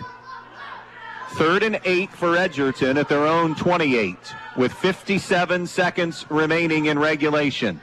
Tie game at 28. Some kind of week 3. Montpelier had on 2 different occasions tonight, had 2-score leads, 14-0, 21-7. Edgerton answered the bell. After the tie, Montpelier did the same, and then Edgerton came right back, and we're deadlocked at 28. On a 3rd down and 9, they'll call it at the 27-yard line. Play clock at 3. Baker gives on the inside. Montpelier cuts through and gets Owen Roth. It is Eli Fackler again. Andy Robinson onto the field to get the timeout. Well, I've never seen Andy Robinson and Steve Bradshaw, the defensive coordinator, run out to the field for a timeout more than they were sprinting out there. Great job by that defensive front by Coach Bradshaw and his defensive unit. So 51 seconds remain in a 28-all game.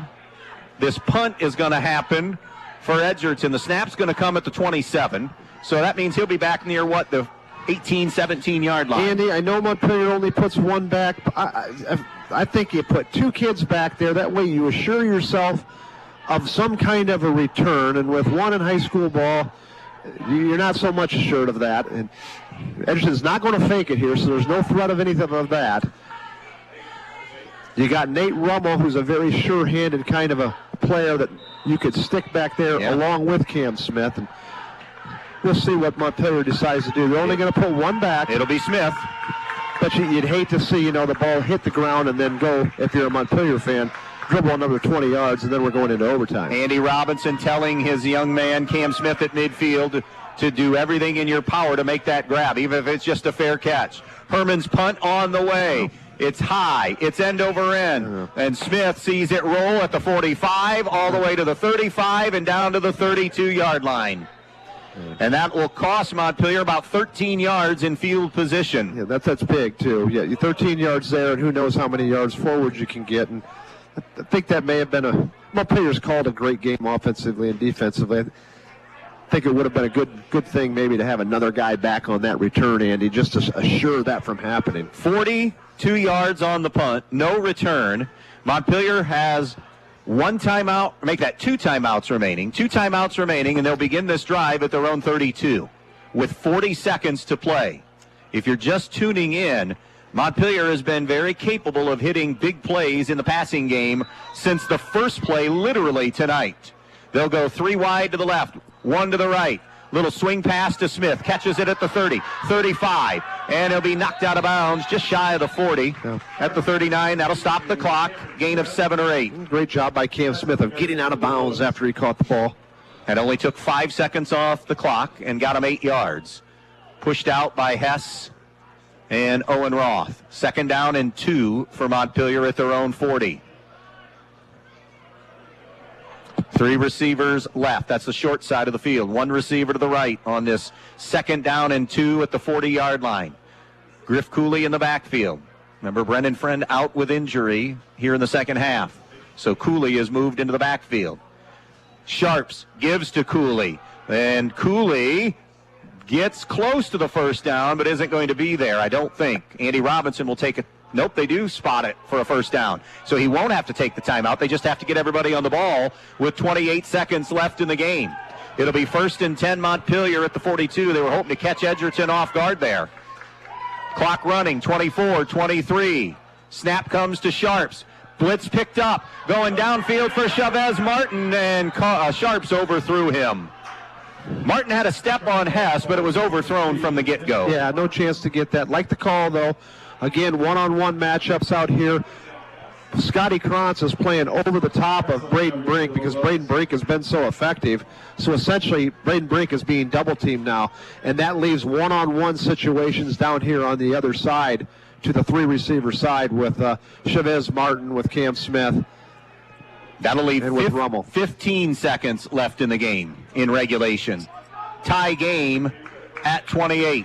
2nd down and 10 Montpelier. Sharps has twins to the right, twins to the left. Cooley in the backfield on 2nd down and 10. Sharps has some time, steps up, down the middle. Smith can't make the grab. It was near the 35-yard line, and coming in there to break it up for Edgerton was Jackson Flower, and Martin down again with 9 seconds to play in regulation on this one. And it'll be a 3rd and 10 when we come back. We'll check on Martin. 28 all on the verge of overtime. Loading the kids in the car, brokering peace in the back seat, mastering the snack handoff without even looking. Why are simple things sometimes so complicated? Thankfully, with auto owners, insurance doesn't have to be one of them. We work with independent agents who keep insurance simple, so you can worry about more important things, like figuring out what's growing in that cup holder. That's simple human sense. See Cannell Insurance Agency of downtown Montpelier, your auto owner's insurance agent. 9 seconds left in the 4th quarter. Tie game at 28, a game that has seen Hayden Sharps throw for 3 touchdown passes and run for another. The touchdown passes to Smith of 62, Brink of 16, and Brink of 57.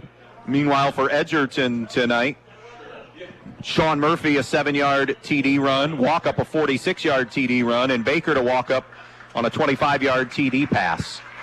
So now you have 9 seconds left. Eden has gone final. They beat Hicksville 47-20 to get to 2-1 on the season. Hicksville drops to 1-2. 3rd down and 10 for Montpelier from their own 42. Edgerton will have their DB standing back at the 45 and 40 yard line. They don't want anything behind them. Sharps, a deep drop. Sharps throws over the middle, broken up by Corey Herman. And that'll make it 4th and 10 with 3 seconds. Boy, you don't punt this one. No. You get under center and you do whatever to run 3 seconds. Snap the ball to Hayden Sharps, fall down after 3 seconds. But you got to make sure that you use those 3 seconds. Use those 3 seconds, but that's just a step or two. And you got the hometown clock. I got to believe that if it's marginable, they're going to run that baby off, right? No, I don't think you punt this either. Just run around. Hey, great job of coaching on both sides. I think Edgerton made a great adjustments in the second half of running the ball and being physical, kind of getting back to their roots. I think Coach Branshaw and Coach Robinson have done a great job as a defensive coordinator, Coach Branshaw, and offensive coordinator, Coach Robinson. Some really gutty decisions that they had to make. And been a great high school football game, and it looks like, unless something really crazy happens here, we're going to do our first overtime game of the year, Angie. First one this year and the first one in a while, yeah. 4th down and 10. The offense, as we said, will be out there with 3 seconds to go in a 28-28 tie. Sharps has Cooley behind him on 4th down and 10 at the 42. Sharps is going to throw it. Sharps slings it downfield into coverage, tipped away by Scotty Krantz. Back there for Montpelier was Brink, and that is how the game in regulation will end, and we are headed to overtime, and now we wait and see on the coin toss here. Some things to think about as you go into overtime. What's been Montpelier's nemesis so far in this young season? Red zone scoring. What are you going to get now in overtime? You're going to get all red zone offense, right? And one would think that's advantage Edgerton. What's Edgerton done effectively, especially this second half? Run the ball. Run the ball between the tackles. Montpelier, not so much. And by the way, Montpelier's on their second string running back because Brendan Friend is out hurt. So one would think advantage Edgerton on that. Both teams have got a field goal kicker. We'll call that a scratch for right now. But, listen, you got to make plays and strange things can happen. Both teams are in it here, and one big play or one mistake could mean the ball game. Fun night in week 1. Fun night for half of week 2, and this all the way has been a fun night. 28 apiece. By the way, speaking of a fun football game, they're still scoring in the Bryan Fairview game. They've been playing any defense? Bears 53, Fairview 46. Defense optional? Defense is extremely optional in that game. I hope that game has finally made it to the 4th quarter. Yeah. So now we wait on the coin toss here. The team are using their minutes here and their handful of minutes in between the overtime or the regulation and overtime. 28 apiece. Edgerton and Montpelier in a matchup of a pair of 1-1 teams. Coach Robinson right now we can see because we're on the sideline and giving him a peck off and just trying to motivate the troops here. Awful tough. Kids have played their hearts out on both sides of the field. I spoke too soon, Foz. Yeah. 7:20 to go. It's now 61-46. Bryan leading Fairview. Still 7 minutes to go. You got to tackle some people, right? I mean, I don't know. We don't know the details on who's getting it done. Is it in the running game? Is it in the pass? I think if I had to guess, it's Bryan on the ground and Fairview through the air would be my guess. But here, it's just 28 apiece, but it's been fun, and we're in overtime. I say just because that's over 100 points on the board in that one. What would you do here? You want to play defense first, right? Yeah, absolutely you do. Sure. You want to know what you have to get then. Yeah. As they'll bring the captains out for the all-important coin toss. 28-28, and again, you go back to the depth, or lack thereof, potentially, for Montpelier as we go into the extra frame. Edgerton doesn't have a ton of kids, but they do have more, and they do play more. Yeah, and we don't want to act as if that's a tremendous advantage for Edgerton. That would be unfair, but it's an advantage. There's just more bodies and a couple more kids you can run out there on special teams and get away with it, and that adds up during the course of a contest. But pretty comparable teams, I think. They do it kind of in different ways.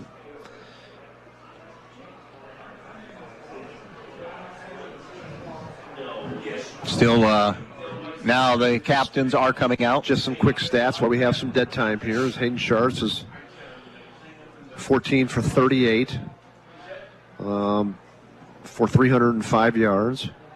Does have 3 TDs and 1 running TD. Braden Brink for the Locomotives have caught 7 balls for 193 yards. On the Edgerton side, again, big night for Owen Roth, who's carried the ball now 12 times for, we've got to add that up real quick, 133 yards unofficially. So here's the toss. Just wanted to get that in there. Montpelier has won it. And they're going to play defense, you would have to assume. I mean, that's always the call, because you want to see what you're going to have to get on your possession. Again, and we mentioned capable kickers on this roster, on both rosters. Yeah. Smith with the advantage on leg strength, I think, over Parker Eldon, probably. Yeah. Maybe, slight. Maybe, yeah. Maybe better accuracy, although they've both been accurate tonight. I would say through their careers, we saw more of Parker Eldon last year in his freshman year. So you don't have to, if you're down, let's say you have a 4th and 2 at the 17-yard line or whatever, you don't have to kick the field goal, or even a 4th and 2 at the 8-yard, whatever it might be. North Central 30-3 victory over Fremont. They're to 2-1 now in the season. So now we will be heading right to left in the first overtime. Tie game at 28. Yeah. I think, too, the dynamics of the teams are different. Montpelier on a 4th down and short on the 3 or so, you would think they would probably kick the field because they don't run the ball that effectively. Edgerton, on the other hand, on a 4th down and 3, I'm just saying hypothetically, you could see them going for it. Those kind of things. But we'll see how it plays out. Who knows? First down and 10 from the 20-yard line here. That's where high school overtimes begin. No more clock except a play clock now. Roth in the backfield as the left halfback. Walk up the right halfback. They've both been successful. Scotty Krantz has been quiet tonight for the most part, but keep an eye on him. He's in the slot to the left on a 1st and 10. Baker snap, it went through his hands. It's on the turf back at the 37-yard line. Wow. That was just monstrous play right here. Now, Montpelier's got to capitalize on this. Ball went right through the 5-hole. Yeah, went right through Maddox's hands there, and it shot all the way back to about the, 37. So it's a loss of 17 on the snap. And that changes everything. So, Montpelier, this is your opportunity right now. 2nd and 27 from the 37. 28 apiece. 2 receivers left. 1 receiver to the right side. Baker gets the snap, running that speed option. Hit as he delivers it to Walk Up. Walk Up with a stiff arm. Got a block on the far side and pushed out of bounds. Got some of the yardage back. Down to the, seeing where they spot him, 33-yard line. Just put a nice stiff arm there on Griff Cooley there. Keep your feet. Run through that tackle. So now it will be 3rd down at the, 33-yard line. So now it becomes 3rd and 23. Edgerton scored a touchdown on the speed option, so you can see why they went back to it there. 3rd and 23 for Edgerton at the 33-yard line of Montpelier. Twins to the left, 1 receiver to the right. Belt high snap. Baker under duress. Baker got a block, throws to the right side, incomplete. And he took a shot as he delivered that far side and is helped to his feet.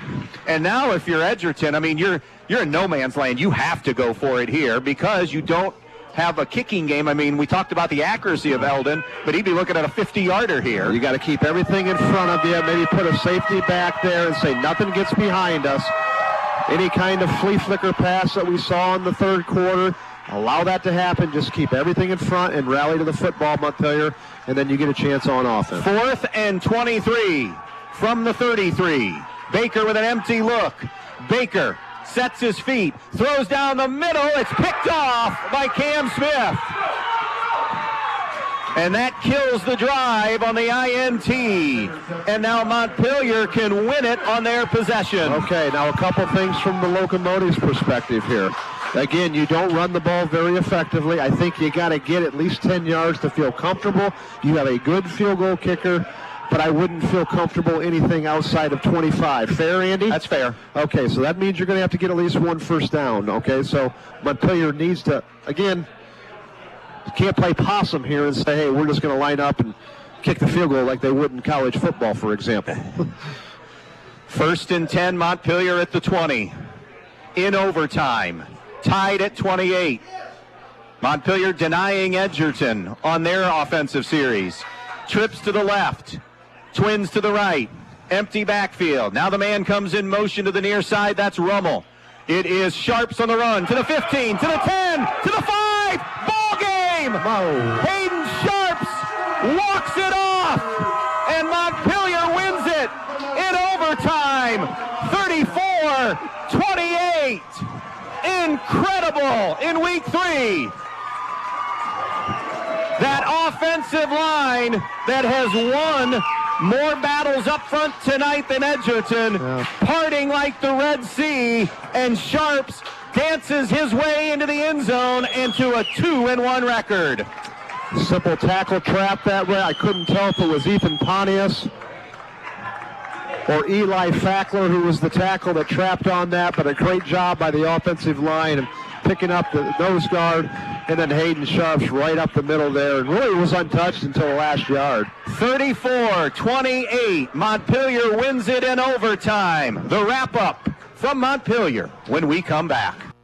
I'm Paul Rohrig Jr. And I'm Sierra, and we are the new owners of Fackler Monument Company in Montpelier, Ohio. It's fair season, and we will have a booth at the Fulton County Fair this year. Come out and see our selection of styles and colors, and save 10% off all memorials and get free vases with purchase of an upright memorial. We're continuing the family tradition, and as a third-generation family business, the Rohrig family makes it easy to pick out just the right memorial. We invite you to visit us as a part of your pre-planning. By talking to us now, there's no stress or high pressure, just a friendly conversation to get you started. Our specialty is creating custom memorials with a variety of colors, shapes, and sizes. You can go online to facklermonument.com to see what we have to offer. Come see us at the Fulton County Fair. Save 10% off all memorials and get free vases with purchase of an upright memorial. Continuing the family tradition, the Fackler Monument Company of Montpelier, Ohio, serving families since 1924. Fall is a great time to work on your home. Is your home well insulated? Field Supply Center in Blakesley is now stocking the Attic Cat and the Pro Cap blown insulation system. Forget about the dust from the old blown insulation. Attic Cat is the new clean way to insulate your walls and attic. Field Supply Center also offers CertainTeed Landmark shingles, one of the best shingles for your roof. Now is the time to take care of your home. Whether you need insulation, shingles, siding, or window, make Field Supply in Blakesley your first stop.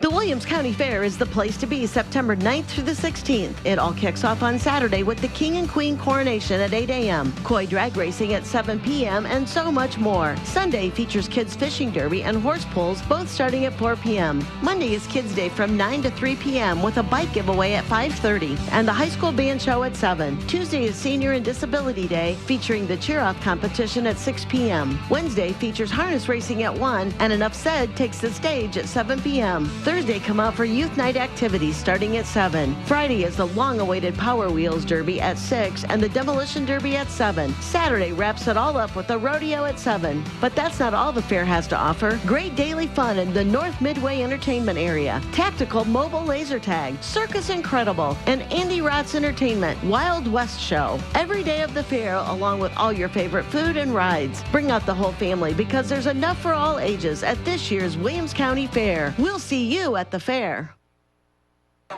And who was the last one you said? Some kind of Friday night here in week number 3 where Montpelier wins on a walk-off TD run of 34-28. Hayden Sharps on that quarterback draw, and Montpelier with the win. Let's recap this fun-filled night. First play of the game, we already knew what it was going to be like because Hayden Sharps went 62 yards on the first snap and hit the big play to Cam Smith to make it 7-0. It stayed that way for a while. Storyline in the first half, Edgerton had short field after short field after short field, and the Montpelier defense rose to the occasion every single time to get stops. And then, after another time, the final time of turning it over on downs, Sharps would hit Brink on a 16-yard TD pass to cap off an 8-play, 59-yard drive. It was 14-0. Edgerton would put together their best drive of the night. 8 plays, 55 yards. Sean Murphy, 7 yards for the score, made it 14-7. Another big play hit for Montpelier, a 2-play, 59-yard drive. Sharps to Brink, 57 yards, and we were at 21-7 at the intermission. The teams exchanged punts and then exchanged giving up on downs, and then Edgerton went on a 5-play, 64-yard drive. Joel Walkup on 4th and 2 went 46 yards to the house to make it 21-14. Montpelier would go 3 and out. Edgerton would go 2 plays and 62 yards. Baker to Walkup on a 25-yard TD pass. We were tied at 21. An immediate answer then by Montpelier. Sharps to Brink yet again on a 62-yard pass. It was 28, or that set it up to make it a 1-yard TD run, as Sharps would take that one in to make it 28-21. It was Sharps on the TD run, the big pass to Brink to set it all up.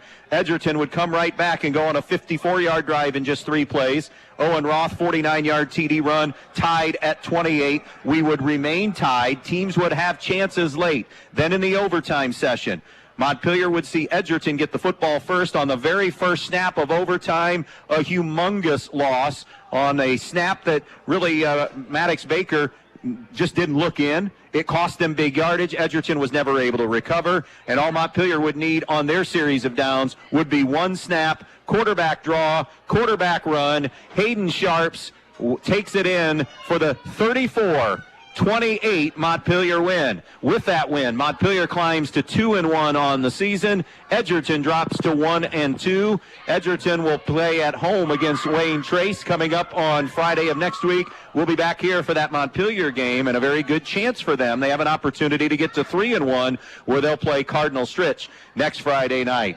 I'm going to catch my breath, Mike Bumb. Yeah. You talk numbers of this incredible Week 3 matchup. Yeah, great game by both teams. Start off with the statistics for the Edgerton Bulldogs. Maddox Baker was 9 for 15, throwing the football for 69 yards. Scotty Krantz also threw the ball 4 times. He completed 3 of those. For a total of 93 yards through the air for the Edgerton Bulldogs collectively with Maddox and Scotty Krantz. I may have you put you on pause here and talk to the victorious head coach. Yeah, I think people want to hear him more than slide me. Slide your headsets on, too. Hi, Coach. Andy Robinson going to join us here with a win tonight, 34-28 over the Edgerton Bulldogs.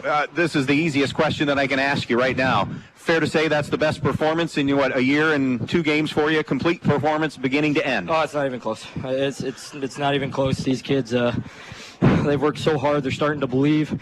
It's the biggest one we've had here in a long, long time, especially at home. Talk about tonight. I mean, you had the big play, and you were able to capitalize on the big play. You knew Edgerton was going to answer back. I thought your kids did such a resilient job of answering the bell when they erased twice 2-score leads, and it never showed like your kids were, I guess, had fallen into any kind of a funk. Yeah, absolutely. I think last week was huge for us. We played so, poorly offensively, but defensively we felt like we had something. And not only that, it was we had to make a stop when things were, our backs were against the wall. We had to make a stop to win that game. And in past years, we don't make that stop. We make a mistake. We even quit a little bit, or we just don't know how to handle it. And last week was so big to get us prepared, I think, for this moment. I think they didn't really know. They didn't even know what overtime was. What are we playing, or what are we playing, or where are we playing from? And there were a couple long faces, and I said, guys, we're in this thing. In years past, they're kicking our butt 24/7, and it hasn't even been a game, and we're in this game. We get to play overtime. Kind of a bad snap, a little bit of luck on our part, but we'll take it. And then offensively, Hayden freaking just runs one up the gap, and what a feeling. What a feeling. Andy, we talked about that offense, but the defense wins this game because you were put in poor positions.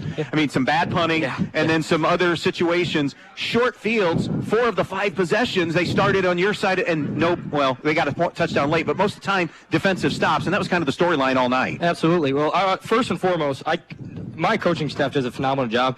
I could not do this without Steve Brancho. That dude is unreal. He has his defense, a phenomenal game plan this week. We executed it just about to a T. And yeah, we were in really bad spots, and that's what I told him. I said, this is no different, that the one stop we got and then the overtime, this is no different than when we've played all game long. We've had to make stops down here. And just, again, execute the game plan to a T and gave us our offense a shot to win it. Just a quick question, Brennan Friend.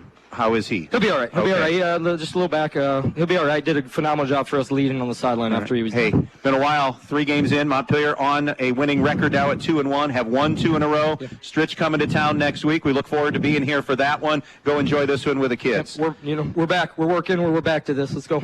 Andy Robinson, head coach of the Montpelier Locos, as they win in overtime tonight, 34-28. Foz, you can continue with your final numbers here. As we wrap up the broadcast. Yeah, we'll just kind of hit on what we talked about earlier. Edgerton had 93 yards passing. Rushing, Scotty Krantz carried the ball 8 times tonight, but he was basically a marked man. Montpelier, as Coach Robinson had said, defensive game plan by Steve Branshaw was fantastic tonight. And Scotty Krantz, and I think he's one of the best players in the GMC, only had 5 yards. We have him. That's unofficial rushing the football tonight. Maddox Breaker carried the ball 7 times. A lot of sacks in there, so that's kind of misleading for negative 20 yards, especially on that last one.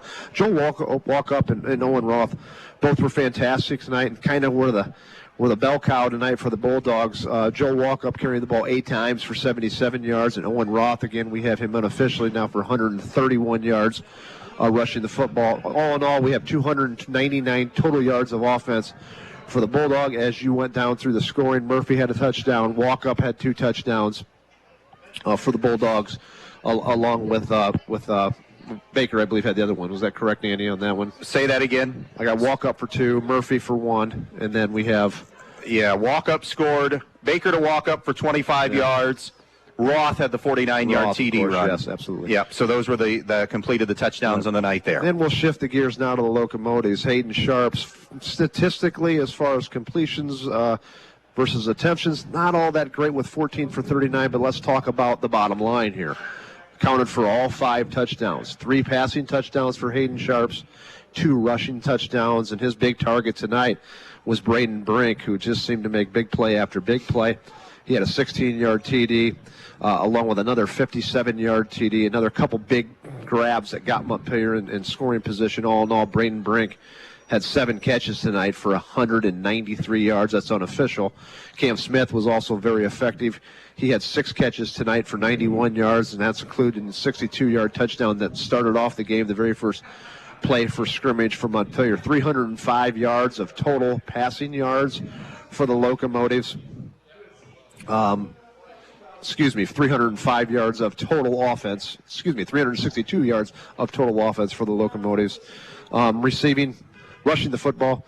Griff Cooley carried the ball 3 times for 4 yards. Brendan Friend, who did get hurt, carried the ball 8 times for 13 yards. And then Hayden Sharps, including the last touchdown of 20 yards. Locomotives don't run the ball that much, carried the ball 6 times for 39 yards. Locomotives had 57 yards of total offense. Let me review this here because I did screw it up, Andy. Forgive me. Montpelier had 305 yards in the air, 57 yards on the ground for a total unofficially of 445 yards of total offense, including the overtime. And the win tonight, they get 34-28. By the way, Crestview has rallied to beat Wayne Trace. That's a game that's just gone final, 21-20. Final thoughts.